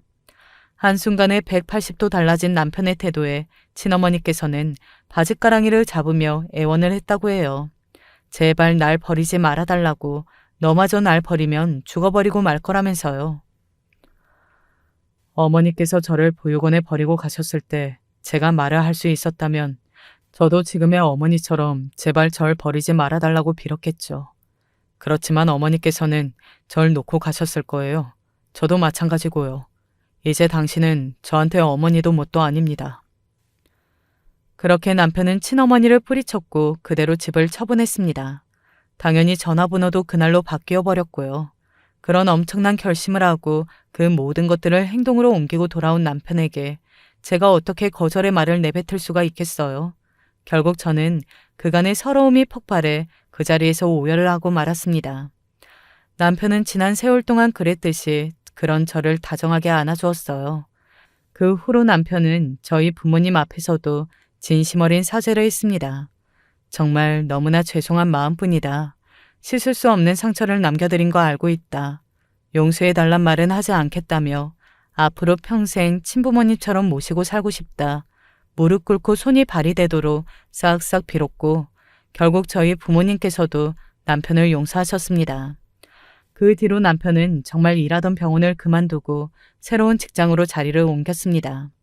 혹여나 그 작자들이 남편이 일하던 병원을 찾아올까 싶어 같은 병원에서 일하던 저도 남편을 따라 새로운 병원으로 직장을 옮겼어요. 처음에는 오랫동안 일했던 병원을 떠나려니 아쉬운 마음이 컸지만 적응하고 나니 지금은 오히려 이곳이 훨씬 편하게 느껴집니다. 전 직장에 비해 남편과 붙어 있는 시간도 훨씬 길고요. 저와 남편은 애초에 얘기를 나눴던 대로 예단이며 예물이며 전부 생략하고 부모님께서 새로운 직장과 가까운 곳에 구해주신 작은 아파트에 신혼집을 꾸렸습니다. 남편은 그 작자들에게 사줬던 집이며 차며 온갖 물건들을 처리하고 다시 가져온 돈으로 함께 혼수도 채워 넣었고요. 우여곡절이 많았던 결혼이지만 어쨌든 저는 지금 너무나 행복합니다. 비온 뒤 땅이 굳어진다는 말이 있잖아요. 이런 힘든 일을 함께 겪었기 때문에 저와 남편이 훨씬 돈독한 사이가 된 것이 아닌가 싶습니다. 앞으로 제 인생에 또 어떤 역경이 닥쳐온다고 하더라도 이제는 남편과 함께 이겨나갈 자신이 있어요. 남편 또한 그럴 거고요. 여기까지가 제가 결혼에 성공하기까지의 긴 여정이었습니다. 들어주셔서 감사해요. 안녕하세요. 저는 아들만 3명인 집의 첫째 며느리입니다. 시부모님은 지금 농사를 지으시지만 시아버지는 공무원이셨고 어머니는 전업주부이셨어요. 지금은 두 분 다 산골에 귀농하셔서 사시고요. 작년에 어머니가 쓰러지신 후 귀농을 결심하시고 두 분 다 농부로서 새 삶을 살고 계십니다. 제가 오늘 사연을 남긴 이유는 시부의 바람으로 인해 저희 3명의 동서들이 정말 친자매처럼 친해졌기 때문에 그 이야기를 해보려고 해요. 저희 신랑은 장남으로 무뚝뚝하고 저랑은 교직 생활하면서 만났습니다. 장남이긴 하지만 부모님 일에 무심하고 오죽하면 어머니가 아들의 생사를 궁금해서 전화를 먼저 하지 않으면 연락 한번 하지 않는 아들이랍니다. 어머니가 늘 저에게 아들놈 필요 없다, 너는 딸이어서 너무 부럽다라고 하실 정도로 연락 한번 하지 않는 스타일이 바로 저희 신랑입니다. 저랑 연애를 할 때도 그랬어요. 첫째 도련님네는 부산에서 횟집을 하세요. 부부가 같이 횟집을 하면서 정말 성격이 화통한 동서이고 늘 활기차고 정적이 흐르는 저희 집과 다른 분위기의 가족이에요. 그러다 보니 저랑 너무 다른 성격이라서 솔직히 만나도 서먹서먹하고 여행을 다 같이 가도 동서네 텐션에 못 어울리곤 했어요. 이번 사건이 일어나서 많은 연락을 하면서 정말 친해져서 동서의 그런 밝은 성격이 얼마나 사람을 기분 좋게 하는지 알게 되었습니다. 우리 막내 도련님네는 경기도에서 둘 다 공무원이에요. 아직 아이가 없어서 젊은 부부라 사실 저랑도 나이 차이가 제법 나는 동서라 말을 할 때 꼰대 같을까봐 말을 놓지 못한 상태였어요. 하지만 이번 사건으로 막내 동서랑도 정말 친해지게 되었답니다. 저희 시댁은 아들 셋이라 그런지 각자 성격이 강해서 따로국밥이었어요. 명절에도 시간이 잘 맞지 않아서 한 집이 먼저 가면 다음 아들이 방문하고 삼형제가 한 번에 모이는 일은 잘 없었습니다. 아버님 퇴직 기념 환갑여행 간다고 만나서 해외여행 갔을 때가 처음이었던 것 같아요. 그때도 정말 어색했어요. 그때까지 전 모든 동서들에게 말을 놓지 못하고 있었습니다. 동서, 이번에 아버지 환갑여행 베트남으로 가려고 하는데 동선 어떻게 생각해요? 저는 태국으로 갈까 생각했어요. 아버님, 어머님이랑 마사지도 하고 음식도 맛있잖아요. 둘째 동서는 자기 생각이 아주 강한 사람이라서 사실 늘 의견을 물을 때마다 한 번에 오케이 하는 성격이 아니었어요. 거기에 경상도 특유의 말투는 처음 들었을 때 나를 싫어하나? 내가 마음에 안 드나? 라는 착각을 하기도 했었어요. 시간이 지나서 그냥 이런 말투구나라고 느꼈지만 처음에는 오해를 하고 있었어요. 막내 동서는 저보다 띠동갑 차이라서 더 어려웠어요. 마냥 학생처럼 느껴지기도 했고요. 제 막내 동생보다도 어려서 대하는 게 쉽지 않았어요. 저는 잘 몰라서 형님들이 가자고 하시는 대로 갈게요. 입금 금액만 알려주시면 바로 입금할게요. 사실 누구 하나 나서서 여행을 진행하지 않으면 일이 진행이 안 되는데 장남인 남편은 무심하고 어머니는 은근 저에게 맏며느리시니까 나서서 일을 진행시켜 주시길 바라시더라고요.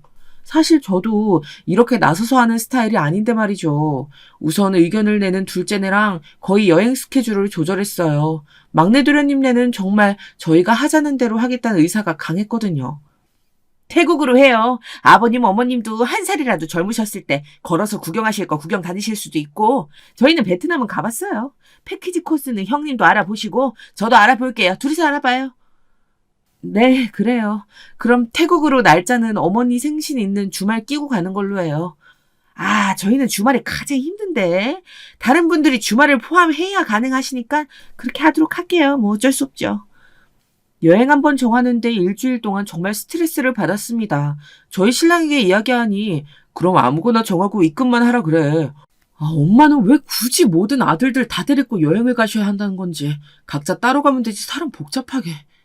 네, 이런 아들이니 어머니가 저보고 딸이 있어서 부럽다고 말씀하시는 거겠죠. 어머니랑 살갑게 지내는 성격이 아니라서 먼저 연락하고 가서 조잘조잘 이야기를 하는 며느리는 아니었지만 저는 제가 맏며느리인 만큼 제 도리를 다하고 싶었거든요. 친구들 이야기 들어보면 시어머니의 만행에 대해서 너무 많이 들어서 저희 신랑처럼 며느리에게도 무심하시면서 신경 쓰이는 일은 절대 만들지 않는 분이라 내심 시댁살이 없어서 어머니께 고마움이 있었어요. 그래서 온 가족이 다 같이 여행이라도 가고 싶다는 어머니 말씀을 따라드리고 싶었어요.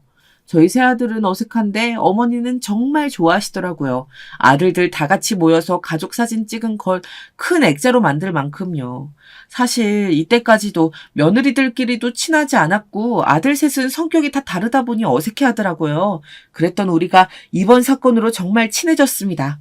가족 같아졌다고 해야 되나요? 어떤 사건인지 이제 이야기를 해볼게요. 여행을 다녀와서 저희 시아버지는 퇴직을 하셨고 등산 동호회를 가입하셨어요. 그때부터 시아버지는 주말마다 나간다고 하셨고요. 그 당시 주말에 저희가 아이들을 데리고 시댁에 가면 늘 안 계셨습니다. 엄마, 아버지는 오늘도 등산 가신 거야? 갑자기 산신령이라도 되신 거야? 평생 산이라고는 동네 뒷산도 안 가시던 분이 매주 가시네. 그러게 엄마 친구 미숙이 알지? 미숙이네 동호회인데 너희 아빠 퇴직하시고 심심할까 봐 내가 등산 동호회라도 다니면서 집에만 있지 말고 좀 돌아다니라고 소개해 줬는데 이렇게 빠질지 몰랐지. 엄마 고등학교 친구 미숙이 아줌마 아직도 보험하시지? 우리 애들 보험도 다 그분한테 가입했잖아. 근데 등산 동호회 하면서 보험 판매하는 되신 거 아니야? 그러게 거기 인맥이 좋아서 그런지 말빨이 좋아서 그런지 보호망 되어서 엄마한테 소고기도 사주고 그랬어. 너희도 소개 많이 해줬다면서 나에게 옷도 한번 사주더라. 엄마야 무릎 수술해서 등산을 못하니까 아빠도 아무도 모르는 곳에 가입해서 멀뚱멀뚱하게 있는 것보다야 낫지. 그래도 아버님이 주말마다 안 계셔서 어머니 심심하시겠어요. 오늘도 같이 식사하려고 왔는데 안 계시니. 그러게 내가 이번 주는 애들 온다고 집에 있으라 그랬는데 차비도 미리 계산했고 모임에 간다고 이야기가 다 되어 있어서 못 빠진다고 하더구나. 우리끼리 맛있는 거 먹자. 그때까지만 해도 한평생 직장에 얽매여서 사시던 분이 자유롭게 등산도 다니시니 좋은 거라 생각했어요. 등산이 몸에 좋은 운동 중 하나잖아요. 아버님이 가입하신 곳은 60대 분들이 대부분이고 등산을 하는 동호회로 많은 분들이 퇴직하시고 집에만 있기에 심심하신 분들이 대부분이라 하셨어요. 그래서 저희는 비슷한 분과 만나서 즐겁게 사시길 바랐지. 거기에 시아버지가 바람이 나실 거라고는 생각도 못했습니다. 그러던 어느 날이었어요. 작은 동서네랑 한번 식사 자리를 가진 적이 있었어요. 사촌 결혼식에 갔다가 커피 한 잔 마시면서 동서가 말을 꺼내는 겁니다. 형님, 요즘 아버님 좀 이상한 것 같지 않으세요? 한평생 염색도 안 하시던 분이 염색도 하시고 저번에는 저희 애들 아빠 가방을 보시더니 이런 거 어디서 구입하냐고 물어보시더라고요. 제가 좀 촉이 좋은데 이상한 것 같아요. 아니, 이 사람이 지금 형수 앞에서 무슨 말이야? 내가 당신이 착각하는 거라고 했지? 형수님, 괜히 신경 쓰지 마세요. 저희가 자주 못 찾아뵙는데 오랜만에 아버지를 뵈니 달라져가지고 저희 와이프가 그런 상상을 하는 것 같아요. 아니에요. 저희는 한 달에 한 번 정도 시댁에 가는데 요즘은 갈 때마다 아버님 얼굴을 뵌 적이 없어요. 등산 동호회 가시거나 결혼식 가시거나 주말마다 바쁘시더라고요. 저번에는 금요일 저녁에 갔는데도 안 계셔서 얼굴 못 뵌 지 저도 3달은 넘어가는 것 같아요. 저희는 오랜만에 만나는데 외형에 신경도 많이 쓰시고 분위기도 달라지신 것 같았어요. 거기에 핸드폰을 두 손이 꽉 쥐고 계시더라고요. 화장실 갈 때도 말이죠. 하긴 나도 그런 느낌이 든 적이 있긴 했어요. 하지만 제가 시집와서 봐온 시아버지는 바람과는 거리가 먼 분이셨어요. 그러실 분이 아닌데라는 생각이 들어서 저 또한 말 못하고 있었어요. 아줌마들끼리 괜히 아버지 험담하지 마시고 얼른 밥 먹고 일어납시다. 우리 아버지 알잖아. 정말 법 없이도 사실 분이시란 걸. 새로운 사람 만나고 직장도 안 다니시니 새로운 취미 생활에 빠지신 거겠지. 괜히 엄마한테 그런 소리 하지 말고. 저희 신랑의 중재로 그만 이야기했지만 사실 저도 조금 이상하다고 생각은 하고 있었는데 동서가 먼저 이야기를 꺼내줘서 더 확신이 들었어요. 여자의 감은 육감 중 가장 뛰어나다고 하잖아요. 3개월에 한 번씩 시댁을 방문하는 둘째 며느리인 동서가 제일 먼저 눈치를 채고 맞는지 아닌지 긴가민가 하고 있었어요. 아무래도 장사를 오래 하다 보니 눈치가 남들보다 빠르고 하고 싶은 말은 늘 하는 성격의 동서라 저희에게도 거리낌 없이 이야기를 했겠죠. 그렇게 헤어지고 그 다음 날이 시아버지 생신이라서 온 가족이 모였습니다. 매번 생신 때마다 선물은 현금으로 드렸는데 이번에는 각자 아들에게 선물을 사달라고 하시더라고요. 한평생 브랜드라는 걸 모르고 사신 시아버지는 정말 옷은 안 구겨지고 깨끗하면 된다는 마인드로 사신 저희 시아버지가 말이죠. 저희 신랑은 시아버지에게 온 문자를 보여주면서 백화점 가서 선물로 사달라고 부탁을 했습니다. 우리 아빠가 노망이 나셨나? 나 어릴 때 나이키 신발 사달라고 했을 때 무조건 국산 브랜드 신어야지 하면서 국산 브랜드만 사주셨거든. 그런데 이렇게 비싼 브랜드 등산복을 사달라고 하실 줄은 몰랐네. 그러게 시아버지가 왜 이러시지? 우리뿐만 아니라 도련님도 다 정해주시네. 정해주시니 편하긴 한데 내가 내일 백화점 가서 사올게. 시아버지가 아들들에게 보낸 문자는 이랬습니다. 지금 생각해보니 정말 의심이 갈 만한 상황이었는데 아무도 입 밖으로 말할 수 없었습니다. 첫째는 이 브랜드의 신발 270 사이즈, 둘째는 이 브랜드의 잠바 100 사이즈, 셋째는 이 브랜드의 흰색 티랑 청록색 바지를 사다오라고 카톡을 보내셨더라고요. 저는 이때부터 사실 의심이 확신이 되기 시작했습니다. 한평생 안 하던 브랜드 타령을 하시는 시아버지를 보니 의심이 들만 하잖아요. 하지만 어머니한테 이런 말씀을 드릴 수가 없었어요. 정확한 증거가 없는데 느낌만으로 말씀드릴 수가 없죠, 며느리 입장에선. 그 주 주말 시댁에 다 같이 모였습니다. 시아버지가 원하시는 선물을 가지고 아들 셋과 며느리 셋이 모였어요. 시어머니는 아니 다들 이게 뭐니? 왜 너새 신발에 웬일로 돈이 아니라 선물을 살 생각을 했어? 네 아버지가 요즘 이 브랜드 옷 사고 싶다고 말했는데 다들 잘 알고 사왔네. 노인네가 요즘 등산복에 빠져서는. 어머니 말씀에 어머니는 전혀 모르시고 계셨다는 생각이 들었습니다. 그때 둘째 아들인 도련님이 말을 꺼냈어요. 아버지, 요즘 어디를 가시길래 이 고급 브랜드 옷을 아들들에게 모델명까지 적어주면서 사달라고 하신대요? 누가 입은 거 보고 예뻐서 사달라는 거예요? 그러게, 아버지 바람이라도 나셨어요? 도련님의 말에 다들 웃고 넘겼지만 저랑 둘째 동서는 웃을 수가 없었어요. 여자의 촉으로 문제가 있다고 느껴지지만 말로 표현할 순 없는 그런 느낌 아시죠? 동서랑 눈이 마주쳤는데 같은 생각을 하고 있구나 눈빛으로 알 수 있었습니다. 시아버지는 괜히 뻘쭘해 하시면서 말씀하셨습니다. 아니 누가 입고 다니는데 좋아 보이는 거야. 그런데 우리 동네에는 백화점이 없잖아. 그래서 너희들한테 부탁했지. 그리고 나이 들어서 너무 후줄근하게 입고 다니면 너무 없어 보이더라. 라고 하시더라고요. 시어머니는 나이 들어서 갑자기 왜 저러는지 모르겠다며 혀를 내두르셨습니다. 한 달 뒤 이 옷의 정체를 알고는 저희 시어머니가 찢어버리셨어요. 신발에 티에 잠바까지 100만 원이 넘는 옷까지였지만 가위를 찢는 어머니를 이해할 수 있었어요. 왜 찢으셨는지 조금 이따 알려드릴게요. 그렇게 아버지 생신 해프닝은 마무리되는 것 같았습니다. 그렇게 하루하루를 보내는 중 시어머니가 전화가 와 있더라고요. 저는 수업 중이라 못 받았는데 그 뒤로 신랑의 부재중 전화까지 와 있었습니다. 우선 시어머니한테 전화를 드렸습니다. 전화를 안 받으시더라고요. 바로 남편에게 전화를 걸었어요. 남편은 울먹이며 시댁 근처 병원으로 지금 가고 있다고 빨리 반차 쓰고 내려오라고 했습니다. 여보, 우리 엄마가 쓰러지셨대.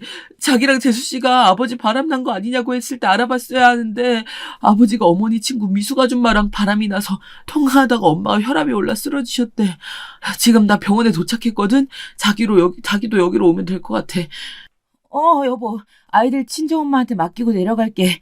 저는 급하게 학교 일을 마무리하고 아이들을 친정엄마에게 맡긴 뒤 시댁으로 갔습니다. 병원으로 가기 전 어머니 입원 준비물을 챙겨야 할 것 같아서요. 아마 응급실로 가셨으니 기본 속옷이랑 이런 것들이 필요할 것 같아서 챙기려고 갔습니다. 저희 어머니가 저희 집에 오실 때도 꼭 본인 베개는 들고 오시거든요. 해외여행 갈 때도 본인 베개는 꼭 챙겨 오시는 분이라 베개도 챙길 겸 들렀습니다. 시댁은 그야말로 난리가 나 있었습니다. 액자들은 깨져 있고 저희가 선물해드린 옷은 가위로 갈기갈기 찢어져 있었어요. 저희가 선물한 옷이 알고 보니 어머니 절친이자 시아버지의 불륜녀였던 미숙 아줌마랑 커플 등산복이었던 거였습니다. 저는 시어머니 핸드폰이 떨어져 있어서 죽다가 사진을 보게 되었습니다. 그리고 모든 사실을 카톡을 읽고 말았죠. 기가 찼습니다. 왜 어머니가 액자를 깨고 옷을 찢어버리셨는지 이해가 되었습니다. 사실 백화점에 아버지 선물 사러 갔을 때 마네킹 모델이 남녀 세트로 전시되어 있었어요. 시어머니 옷도 같이 사드릴까 하다가 가격이 비싸서 그냥 아버님 옷만 구매하고 나왔거든요. 알고 보니 어머니 절친분과 함께 두 분이서 이 옷을 입고 사진을 찍으셨는데 그냥 찍었어도 의심을 할 만한 상황에 두 분이 손으로 하트를 하시고 그분 이름을 미숙 하트를 해놓으신 겁니다. 평소 시아버지 핸드폰이 울려도 관심을 안 가지시던 시어머니가 요즘 따라 샤워할 때도 핸드폰을 들고 들어가고 연락 올 때도 없는데 늘 손에 핸드폰을 쥐고 다녀서 약간 의심하던 차에 새벽 2시에 보고 싶다고 카톡이 왔고 어머니가 시아버지에게 화를 내시다가 그분이랑 통화하고 쓰러지신 거였습니다. 마지막 통화 기록이 그분 이름이었거든요. 어머니랑 그분의 카톡 대화를 보니 기가 찼습니다. 아니 너 어떻게 우리 신랑이랑 그렇게 할 수가 있어? 내가 널 믿고 너희 동호회 이상한 곳 아니라서 해서 믿고 보냈는데 어떻게 나를 배신할 수가 있어? 아니, 내가 먼저 만나자고 한 건 아니야. 너희 신랑이 너랑 살기 너무 답답하다고 하면서 밥 먹자고 혼자 사는데 자꾸 놀러 오겠다고 하고 그러다 보니 나도 사람이니까 나에게 잘해주다 보니 그런 거지. 우리가 뭐 크게 나쁜 짓 한 거 아니야. 나쁜 짓 한 게 아니라고? 보고 싶다 하고 모텔 영수증까지 나왔는데 지금 아무 일 없었다고 발뺌하는 거야? 아니, 그때 동호회에서 등산 갔다가 비가 와서 씻는다고 그런 거지. 방도 각자 들어갔어. 동호회 사람들에게 확인해봐. 우리가 그런 짓을 했는지. 너는 지금 오해하고 말하는 것 같은데 너희 신랑에게 물어봐. 왜 나한테 물어보는데? 모든 일은 너희 신랑이 시작한 일이니 너희 신랑 보고 알아서 하라 그래. 왜 나한테 막 이러는데? 아니, 내가 너한테 어떻게 했는데? 보험한다고 해서 일도 다 도와주고 아는 사람들 연결해준 것만 20건이 넘어. 너 혼자 되고 힘들어할 때마다 내가 도와주고 그랬는데 그 은혜를 이렇게 갚아? 네가 그러고도 인간이야? 사람이야? 그러니까 왜 나한테만 이러냐고. 내가 먼저 너희 신랑 꼬셨니? 너희 신랑이 자꾸 나 찾아오고 만나달라 하고 등산복도 내가 사고 나니 세트로 사서 입고 오는 사람인데 왜 자꾸 나만 못된 년으로 만드는데? 너 신랑 관리나 잘해. 평소 너희 부부 말도 한마디도 안 하면서 산다며. 그러니까 남편이 바람이 나지. 아니, 네가 어떻게 그렇게 말할 수 있어? 너는 내 친구였잖아. 너한테 내가 그런 사람이었어? 우리가 친구이긴 한 거야? 그분이랑 나눈 카톡 대화만 봐도 화가 나는데 실제로 들으신 어머니는 얼마나 화가 나셨을지 마지막 통화 내용이 어땠을지 상상이 갔습니다. 평소 고혈압이라 혈압약을 드셨는데 혈압이 한순간에 너무 올라 응급실을 가게 되셨겠죠. 아마 그분이랑 통화하고 열이 받은 상태인데 너무 몸이 좋지 않자 아들이랑 며느리에게 전화하고 바로 쓰러지신 것 같았어요. 저는 어머니 베개와 함께 영수증 사진 등 모든 걸 다 챙겨놨습니다. 그리고 병원 흡연실에서 담배를 피우고 있는 신랑을 만났습니다. 솔직히 자기가 아버님 요즘 수상하다 했을 때 설마 했어. 우리 아빠가 술도 안 드시고 담배도 안 하시고 정말 FM 스타일이시잖아. 그래서 불륜 이런 거 하실 거라 생각도 못했어. 아, 그랬는데 우리 엄마 어떡해. 우선 어머니 잘 일어나실 거고 의사도 넘어질 때 머리 부분에 큰 충격이 간 건 아니라고 하셨잖아. 아마 스트레스로 혈압이 올라서 쓰러지신 거라 하니 조금 기다려보자. 어머니 강한 분이셔서 그렇게 무너지진 않을 거야. 그리고 자기는 알고 있어야 할 것이 있어서 말하는데 어머니 그분이랑 이야기하다 쓰러지신 거고 이 사진들 봐봐. 내가 내 입으로 말하기 좀 그렇네. 저는 신랑에게 제가 본 카톡 내용이랑 영수증 등을 보여줬습니다. 신랑은 한숨을 쉬고 눈물을 뚝뚝 흘리더라고요. 결혼하고 처음으로 눈물을 보이더라고요. 남편의 눈물을 보니 저도 마음이 아팠어요. 늘 무표정인 신랑, 말도 별로 없고 자기 감정을 표현을 잘하지 않는 신랑인데 이렇게 얼굴에 온 감정이 다 드러나는 걸 보니 이 사람 정말 상처를 받았다고 생각이 들었어요. 며느리인 저도 깜짝 놀랄 일이었는데 아들은 오죽할까라는 생각이 들었습니다. 그런데 동서가 전화가 오더라고요. 결혼 생활 내내 한 번도 먼저 전화한 적 없는 동서인데 동서네도 무슨 일이 있나 싶어서 급하게 전화를 받았어요. 동서 무슨 일이야? 지금 우리 병원에 와 있어. 형님, 아주버님이 주신 카톡 보고 우리 집 난리 났어요. 신랑이 지금 그 여자 집에 찾아간다고 난립니다. 아주버님은 어떠세요? 저희 지금 어머니 병원으로 올라가려고 준비 중이에요. 가게를 갑자기 비워야 해서 1시간 정도 뒤에 출발해요. 가서 우리 얘기해요. 우리 집도 지금 난리야. 나 우리 신랑 우는 거 처음 봤어요. 아버님은 어디 가셨는지 보이지도 않고요. 지금 응급실에서 사진이랑 다 찍었고 일반 병실로 갈 것 같아요. 아직 정확한 진단 면역 나오지 않았는데 그건 기다려봐야 할 것 같고요. 첫째 동서랑 통화하고 나서 신랑에게 물어보니 신랑이 너무 기가 차서 가족 단체방에 이 사실을 전부 글을 올린 겁니다. 지금 엄마 쓰러지셔서 병원 응급실에 계신다. 지금 여기 병원으로 다들 와라. 아버지가 바람이 나셨어. 너희도 아는 미숙 아줌마랑. 지금 엄마 혈압 올라서 쓰러지셨고 쓰러지시면서 머리를 부딪혀서 지금 의식이 없는 상태야. 다들 병원에 오면 연락해라. 신랑의 단체 문자에 아들 셋, 며느리 셋 다 한 번 일 멈추고 시댁 근처 병원으로 모이게 된 거죠. 막내 동서도 전화가 왔더라고요. 형님, 저희도 지금 신랑이랑 출발하려고. 어머니 많이 안 좋으신가요? 저희 신랑이 난리가 났어요. 조금 진정시키고 바로 출발할게요. 도착하면 형님께 전화 드릴게요. 큰일이 나니 다들 저에게 전화가 오더라고요. 저라도 정신 차리고 있어야 되겠다 생각했어요. 어머니는 일반 병실로 올라가시고 동서 둘 다 병실로 오더라고요.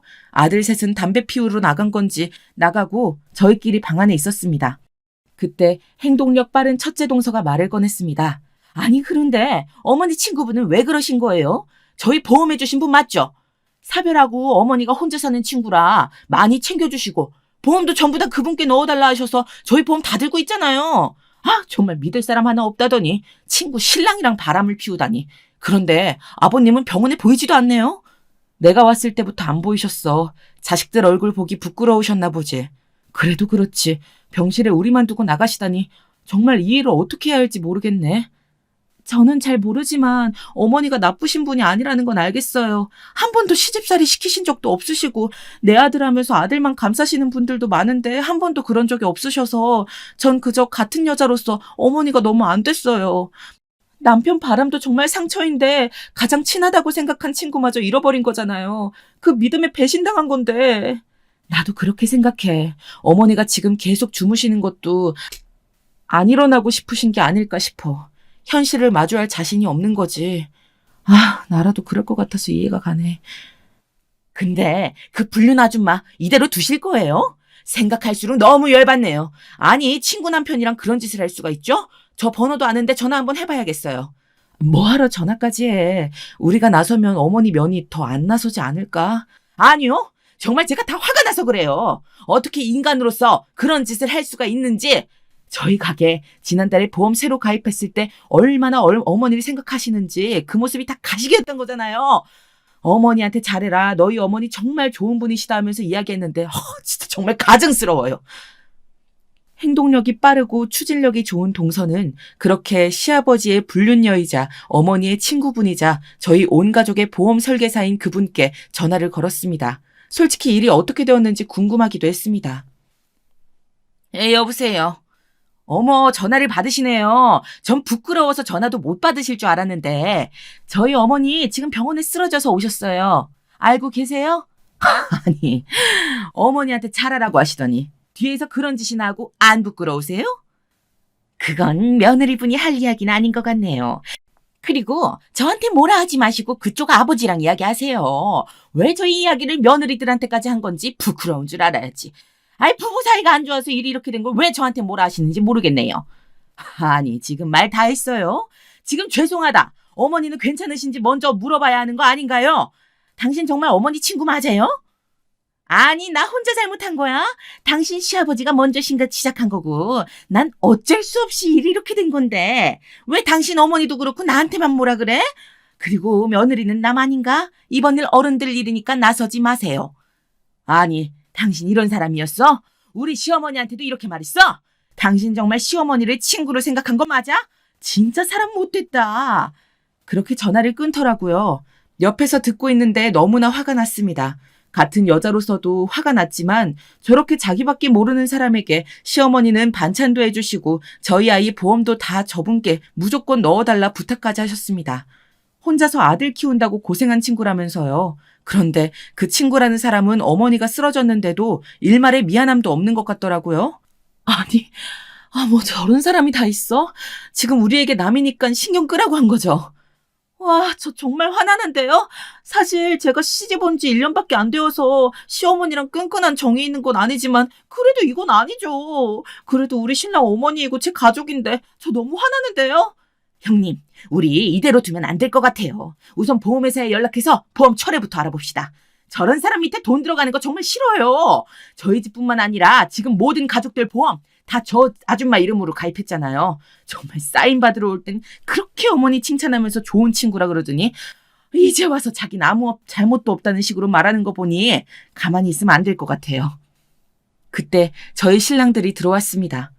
시아버지는 며느리 얼굴 보기 민망하다고 시댁에 계신다고 하더라고요. 아들들이 화를 내고 난리를 피우니 자리를 피하신 거겠죠. 저희는 각자 남편에게 보험 아줌마와의 통화 내용을 말했습니다. 제일 화를 낸 건 막내 도련님이셨어요. 아니, 무슨 불륜이 자랑이라고 그렇게만 한대요? 우리 엄마가 지금 누구 때문에 쓰러지셨는데 잘못했다고 비는 것도 아니고 엄마랑 통화했을 때도 분명 이렇게 말했을 거예요. 그러니 우리 엄마가 화를 못 참고 쓰러지시지 우리 엄마가 잘못한 거 하나도 없는데. 우선 이 아줌마부터 가만히 두면 안 되겠네. 남의 집 가정 파탄냈으면 본인 집도 파탄 나야지. 그 집 아들 어디 회사 다닌다고 그렇게 자랑하던데 한번 찾아가야겠다. 자기 엄마 어떤 사람인지 알아야지. 얼마나 더러운지. 저희 신랑도 도련님들도 화가 나서 주체를 못하더라고요. 어머니는 여전히 깨어나지 않으시고요. 병실에 여럿이 있는 것도 힘들고 우선 주말에 다시 모이는 걸로 하고 헤어졌습니다. 병실은 아버지가 지킨다고 하셨고요. 저희 부부가 근처에 사니 매일 한 번씩 교대로 와보기로 했습니다. 집으로 돌아오는 길 동서들이 먼저 며느리 셋이서 카톡방을 만들더라고요. 형님, 남자들이 나서는 것보다 이런 건 우리들이 나서서 하는 게 나은 것 같아요. 괜히 신랑이 끼면 물건 망가뜨릴까 봐 걱정이 되기도 하고 큰 소리 낸다고 해서 이기는 싸움이 아니잖아요. 그렇다고 이대로 저렇게 말하는 못된 사람을 가만히 두고 볼 순 없잖아요. 저도 그렇게 생각해요. 저희 신랑도 욕 한 번 안 하는 사람인데 남편이 괜히 일을 키우는 것보다 저희가 나서는 게 어떨까요? 우선 법적으로 알아볼 만한 거는 제 친구가 변호사라 제가 알아볼게요. 저한테 맡겨주세요. 그래도 우리 각자 조금 알아보고 다시 이야기해요. 우리가 한번 그 사람 눈물 흘리면서 후회하게 만들어줍시다. 그렇게 저희는 불륜녀 타도라는 방제를 붙이고 각자 알아본 바를 공유했어요. 결혼 생활 동안 이렇게 동서들이랑 가족을 오래 이야기해 본 적이 없어요. 명절 잘 보내요. 새해 복 많이 받으세요. 간단한 안부 인사만 나누던 사이였는데 이번 일로 정말 가까워졌습니다. 주말에 어머니 병실에서 만나 이야기를 나누었어요.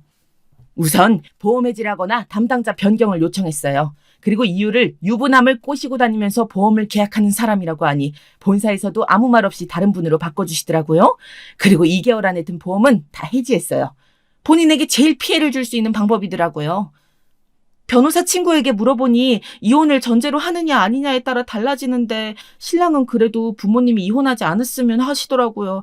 제 생각엔 어머니도 이혼은 안 하실 듯해요. 상간녀 소송이라는 게 있는데 소송 준비를 하면 될 것 같아요. 유부남인 걸 알고 만났기 때문에 확실하게 법적으로 이길 수 있고 벌금은 1,000만 원 정도일 것 같지만 회사에 고발할 수도 있으니까요. 다들 많이 알아봤네.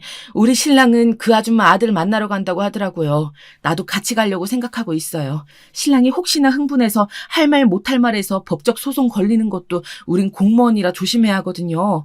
사실 쓰러지시던 날 어머니 폰에서 증거자료 다 본 것들이야 동서들도 알아야 할 것 같아서. 자, 그 자료들은 우선 다 뽑아놓긴 했어요. 저는 제가 어머니 입원한 날 봤던 것들, 어머니 핸드폰에 있던 사진들, 선물로 샀던 영수증에 모텔 영수증까지 바닥에 흩어져 있던 것들을 모아놨습니다. 혹시나 싶어서 챙겨놓은 자료들을 공유했습니다. 어머니는 정신을 차리셨지만 충격 때문인지 넘어지면서 뇌진탕 때문인지 주무시는 시간이 길었고 식사도 거의 못하시고 누워만 있으시려고 하셨어요. 의사도 당분간 입원해서 안정을 취하는 게 좋을 것 같다고 해서 계속 입원하기로 했습니다. 저희한테는 말을 하지 않으셨지만 아들에게 이혼은 하지 않을 거라고 말씀하셨다고 해서 저희는 우선 그 아줌마에게 복수를 해야겠다 생각했습니다. 어머니가 쓰러지신 거 알고도 단 한 번도 찾아오지 않던 사람이라 일말의 자비도 느껴지지 않았어요. 시아버지는 죄인처럼 저희 눈도 안 마주치시고 저희가 병원에 가면 자리를 비우시더라고요. 저희 신랑에게 미안하다, 내가 입이 10개라도 할 말이 없다. 은퇴하고 적적했는데 말없는 너희 엄마가 다르게 이것저것 말 걸어주시면서 나를 챙기는 모습에 나도 모르게 그런 짓을 하고 말았다. 다신 만나지도 않겠다. 정말 미안하다. 이렇게 문자가 왔다고 보여줬습니다. 아마 저희 신랑뿐 아니라 도련님들에게도 보냈겠죠. 하지만 그렇다고 그 아줌마가 용서되진 않았습니다. 저희 가족은 파탄이 났는데 혼자 행복하게 살게 내버려둘 수 없다는 게 며느리들 생각이었습니다. 저희 모든 가족, 그리고 제가 소개해드린 보험 가입한 친구들까지 다 이 사실을 알리고 보험 설계사 교체를 했습니다. 그러자 저랑 동서에게 문자가 한 통 왔습니다. 며느리가 화난 이유를 모르겠지만 이렇게 영업방해하시면 저도 가만히 있지 않겠습니다. 라고 적반하장으로 저에게 그리고 동서에게 문자를 보낸 게 아니겠어요? 불륜을 저지르는 사람들은 다들 이렇게 양심이 없는 건지 정말 기가 찼습니다. 동서도 저에게 전화가 와서 아니 형님, 그 사람 문자 온 거 보셨어요? 저한테도 똑같이 왔어요. 저도 그 보험 소개해준 모든 사람들에게 모두 해지하거나 아니면 설계사 교체해달라 하면서 유부남 꼬시는 나쁜 여자라고 말하라고 했어요. 아마 문제가 될 거예요. 그러게 동서, 본인이 불리해지니까 우리한테 문자 넣은 거겠지? 전화할 용기는 없을 거고. 정말 비겁하네. 안 그래도 그 사람 아들이 알고 보니 우리 후배랑 같은 동문이더라고요. 번호도 알아냈고 내일 남편이랑 가서 만나서 다 폭로할 거야. 본인이 얼마나 부끄러운 일을 했는지 자식 입에서 들어야 정신을 차리지 않겠어? 회사 일도 본사에서 지점으로 연락이 갔나 보더군요. 10명이 넘는 사람들이 설계사 교체해달라고 전화가 오니 문제가 될 수밖에 없죠. 우리 본때를 보여줘요. 다음날 저는 신랑이랑 그 불륜 아주머니의 아들을 만났습니다. 안녕하세요. 결혼식장에서 뵙고 또 뵙네요. 길게 이야기하지 않겠습니다. 당신 어머니랑 저희 아버지가 바람이 나셨더라고요. 얼굴을 보니 알고 계신 건 아닌 것 같네요. 덕분에 절친이랑 남편이랑 바람나서 저희 어머니는 쓰러지셔서 병원에 계시고요. 당신 어머니는 자기가 잘못 없다고 한 번도 병문안조차 안 오시고 잘못한 거 없다는 식으로 나오십니다. 아들은 너무 놀라서 눈이 흔들리더라고요. 손을 떨면서 모든 자료를 보더니 네? 저희 엄마가요? 그저 친한 분이시라고만 해서 그런 줄 알았습니다. 저도 형님네 결혼식장에 갈 정도로 두 분이 친한 친구이신 것도 알고 있었고요. 저희 엄마랑 그런 사이일 줄 생각도 못했습니다. 정말 죄송합니다. 제가 대신 사과드릴게요. 저희 엄마에게 제가 잘 말씀드리겠습니다. 저희 어머니한테 무릎 꿇고 사죄하지 않으면 가만히 있지 않을 겁니다. 저희 상간녀 소송 준비하고 있습니다. 그런 거 알려지면 서로서로에게 좋지 않지 않겠어요? 저희 어머니가 지금 누구 때문에 누워 계신데 얼마 전까지 저한테 가만히 있지 않겠다고 화내시던데 저희야말로 가만히 있지 않을 거예요. 네, 알겠습니다. 제가 저희 어머니한테 말씀 잘 드릴게요. 정말 죄송합니다. 이런 일이 생길 거라고 상상도 해본 적이 없어서. 우선 알겠습니다. 상간녀 소송만은 참아주세요. 부탁드립니다. 제가 어머니한테 잘 말씀드릴게요. 정말 죄송합니다. 그나마 그 아주머니의 아들은 제대로 된 사람이었고 연신 죄송하다며 머리를 숙여 죄를 빌었습니다. 그리고 그날 밤 저한테 그 아주머니가 전화가 오지 않겠어요? 아니, 어떻게 아들을 찾아가서 나를 모욕을 줄 수가 있어요?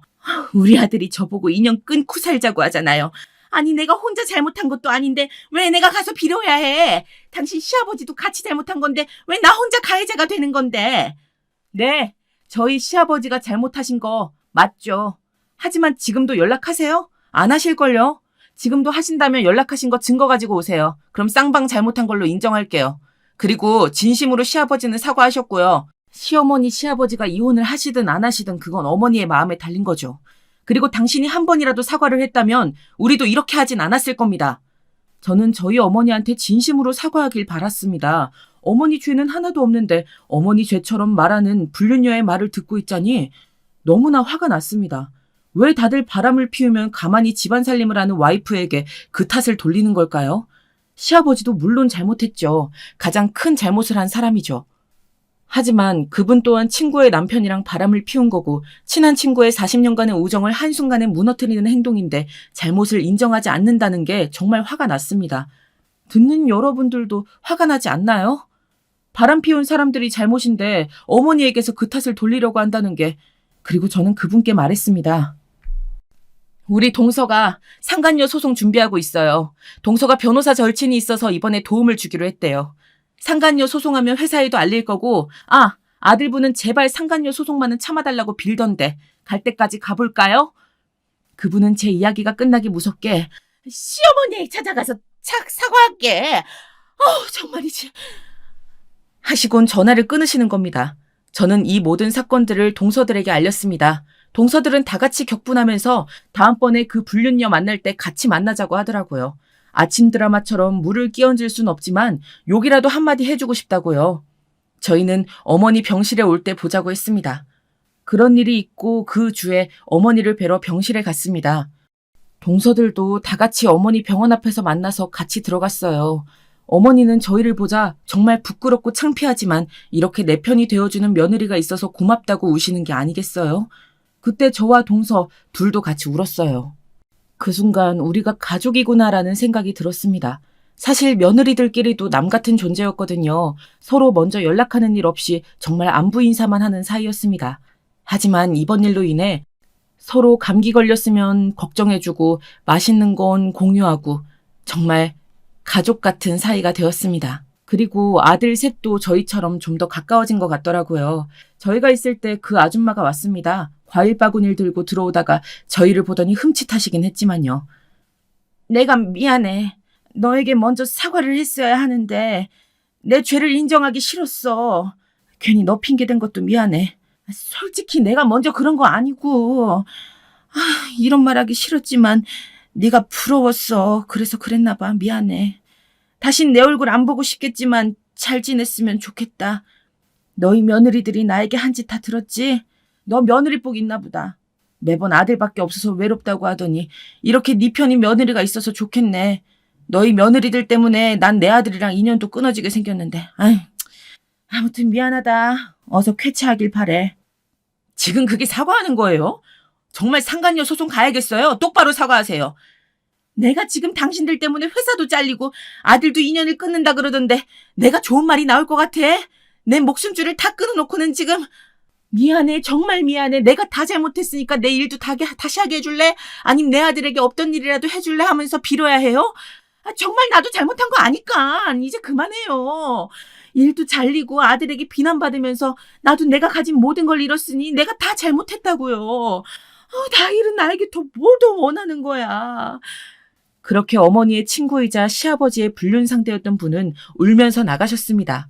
동서 말로는 회사에 전화를 해서 상간녀 소송 진행 중이라고 알리고 막내 동서는 보험 물어보는 카페에 글을 올리기도 해서 일이 제법 커졌나 보더라고요. 거기에 소송장까지 준비한 막내 동서가 사진까지 찍어서 그 여자에게 보내니 더 이상 일이 커지길 바라질 않아서 저희를 찾아온 거겠죠. 모든 걸 잃은 그분을 보니 속이 시원했습니다. 이를 모르셨던 어머니는 저희에게 이게 무슨 일이냐 물으셨어요. 아니 얘들아, 이게 무슨 일이니? 일주일 사이에 무슨 일이 있었던 거야. 저 사람이 저렇게 쉽게 자기 죄를 잘못했다고 할 사람이 아닌데 나랑 마지막에 통화할 때도 저런 말을 하는 사람이 아니었는데. 어머니, 동서들이랑 다 같이 저분에게 복수하기로 마음먹고 일을 진행했어요. 우선 저희 가족, 제가 소개해준 분들, 그리고 동서네 가족 가게 소개해준 사람들 하다 보니 30명이란 사람이 되더라고요. 전부 회사에 전화해서 보험 해지하거나 아니면 설계사 교체해달라고 했고 그 이후로 상간녀 보험 설계사랑 일하기 싫다고 했어요. 적어도 1년 안에 가입했던 모든 보험은 다 해지했고요. 그리고 그분이 지역 카페에서 보험 설계사로 일하시던데 그 카페에 올렸어요. 익명방이긴 하지만 결국 입소문이 나더라고요. 거기에 회사 지점장이 상간녀 소송장을 보냈어요. 그래서 당분간 일도 못 하실 거예요. 그게 저희의 1차 복수였어요. 저희 남편들 어머니 쓰러지시고 가슴 아파서 울기도 하고 막내 도련님은 안 피던 담배도 피우시고 저희만 이렇게 상처받으면 안 되잖아요. 그래서 그 집 아들 찾아가서 모든 증거랑 자료들 다 내밀었어요. 다행히 그 사람은 정상적인 사람이라 잘못했다고 미안하다고 저랑 신랑에게 사과를 하더라고요. 어머니, 저런 나쁜 사람은 벌 받아야 해요. 처음에 저희한테 잘못했다, 어머니에게 용서를 빌겠다 하면 저희도 이렇게까지는 안 했을 거예요. 근데 다 어머니 탓, 시아버지 탓만 하고 본인은 아무 잘못도 없다고 하는 거예요. 그게 너무 열받았어요. 무릎 꿇고 울면서 빌었으면 이렇게까지는 안 했을 텐데. 솔직히 속이 다 시원한데요. 형님들이 정말 고생 많으셨어요. 저는 친구랑 상간녀 소송 준비하면서 증거자료 법적 소송 종이만 만들었어요. 어머니, 지금이라도 상간녀 소송하고 싶으시면 말씀하세요. 제가 도와드릴게요. 큰형님이 증거자료 다 모아주셔서 저희 법적으로 소송하면 1,000만 원 정도는 벌금 받으실 수 있다고 하더라고요. 어머니가 하고 싶은 대로 하세요. 저흰 다 괜찮아요. 어머니는 펑펑 우시더라고요. 아무도 내 편이 없는 것 같아서 쓰러지는 순간 내가 인생을 헛살았구나. 나는 이렇게 외로운 사람이었구나. 남편도 내 편이 아니고 아들들은 남처럼 무뚝뚝하기만 하니 나는 정말 아무것도 남지 않았구나라는 생각이 드셨다고 하시면서 1시간 동안 우셨어요. 그런 어머니를 보니 다들 눈물이 났습니다.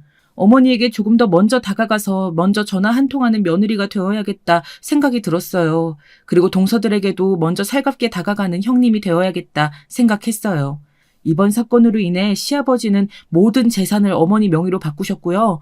그리고 본인 카드는 다 없애시고 어머니 카드만 사용하시고 모든 동호회 활동은 안 하시기로 했습니다.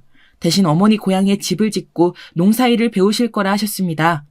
빈집이 있어서 바로 계약하시고 시아버지는 핸드폰 번호까지 바꾸시더라고요. 다시는 이런 일 하지 않겠다고 하시면서 시어머니에게 계속 용서를 비셨습니다. 그리고 저희에게도 가족방에 긴 카톡을 보내셨어요. 아들, 며느리, 내가 너무 큰 잘못을 저질러서 미안하다. 엄마가 퇴원하면 다음 달에 바로 엄마 고향으로 내려갈련다. 집은 알아봤고 가서 텃밭이나 일구면서 살련다. 괜히 이런 일로 마음 쓰이게 해서 미안하다. 용서해다오. 다시는 이런 실수해서 너희 마음 상하게 하지 않겠다. 정말 미안하다. 시아버지의 마음이 느껴지는 카톡을 보니 이제 다 해결이 되었구나 생각이 들었습니다. 그 사건 이후 아버지는 어머니에게 정말 잘하셨어요. 원래 무뚝뚝하시고 전형적인 60년대 아버지 스타일이셨거든요. 하지만 지금은 어머니가 하자는 대로 다 하시고 혹시나 어머니가 약 챙겨 드시는 걸 까먹으면 약도 다 챙겨서 주시더라고요. 처음에는 아버지가 미워서 쳐다보지도 않으시던 어머니는 점점 마음이 풀리시는 것 같았어요. 물론 완전히 용서하시려면 몇 년이라는 시간이 걸리겠죠. 하지만 두 분은 어머니가 원하시는 대로 어머니 고향으로 내려가서 사시게 되었습니다. 사실 시아버지는 시골에 들어가서 살길 바라지 않으셔서 늘 반대하셨거든요. 하지만 이 일을 계기로 어머니가 원하시는 대로 어머니 고향에서 자리 잡고 사시게 되었습니다. 어머니도 저희 며느리 셋한테 문자를 보내셨습니다. 내가 며느리를 참 잘 두었구나 생각했단다. 한평생 외롭다고 느낀 인생이었는데 너희 셋이 있어서 마음이 이제 외롭지 않구나. 너희들 덕분에 가슴속의 응어리를 풀고 가는 느낌이야. 나는 못했을 일을 너희가 해결해 주어서 고맙구나. 너희에게 좋은 시부모가 될게. 딸 같은 며느리들아 정말 고맙다. 너희가 나를 살렸어. 어머니의 문자를 받고 눈물이 났습니다. 처음에는 그저 무뚝뚝한 남편이랑 비슷한 어머니라고 생각하고 해야 할 일을 하는 것처럼 며느리로서 도리를 다했는데 어머니랑도 한 걸음 가까워진 것 같았어요. 그리고 저희 며느리 셋도 정말 친한 언니 동생 사이가 되었습니다. 사실 도련님 부부가 부산에서 횟집을 하시지만 한 번도 놀러 가본 적이 없었어요. 부담스럽기도 하고 친하지도 않은데 가기가 꺼려졌거든요. 하지만 이번 일로 친해져서 다 같이 한번 놀러 가기로 했습니다. 많은 대화를 하다 보니 저절로 말도 놓아지고 편해졌어요. 이번 사건으로 다들 상처를 받은 부분은 있었지만 가족은 가족이구나라는 생각이 들었습니다. 그리고 가족이라는 정을 더 느낄 수 있었어요. 저희 남편도 그러더라고요. 한 번도 동생들이 있어서 좋다는 생각을 해본 적이 없었는데 이런 이야기를 속 시원하게 할 형제가 있어서 얼마나 다행인지 모른다고요. 그리고 저희 며느리들이 나서서 복수를 해줘서 너무나 고맙다는 이야기들을 형제들끼리도 한다고요. 자기들은 그런 생각까진 못했는데 너무나 덕분에 속 시원하고 고맙다고 이야기했습니다. 저희 부부도 이 일로 더 가까워진 느낌이 있었어요. 신랑은 무뚝뚝한 성격에서 저랑 많은 이야기를 하고 감정들을 잘 이야기하게 되었고 같이 취미를 가져보자 하면서 등산도 하고 운동도 같이 시작했습니다. 동선에도 그런 이야기를 똑같이 하더라고요. 신랑이랑 조금 더 친해진 것 같다고 말이죠. 이번 사건으로 인해 다들 와이프의 소중함을 느낀 것 같다며 웃으며 얘기했습니다. 가족이라는 끈끈한 정을 느낄 수 있는 계기가 되어서 다들 앞으로는 더 가까운 사이가 되겠죠. 어머니한테도 조금 더 살가운 며느리가 될 수 있을 것 같아요. 불륜의 끝은 모든 인연이 끝난다는 걸, 이걸 듣는 분들이 꼭 기억하셨으면 좋겠어요. 그리고 본인의 잘못은 잘못했다고 인정할 줄 아는 사람이면 좋겠네요. 적어도 남의 눈에 눈물 나게 하면 내 눈에 피눈물 난다는 말이 사실이라는 걸 다들 아셨으면 좋겠어요. 저희 긴 사연 읽어주셔서 감사하고요. 다들 행복한 하루 보내세요.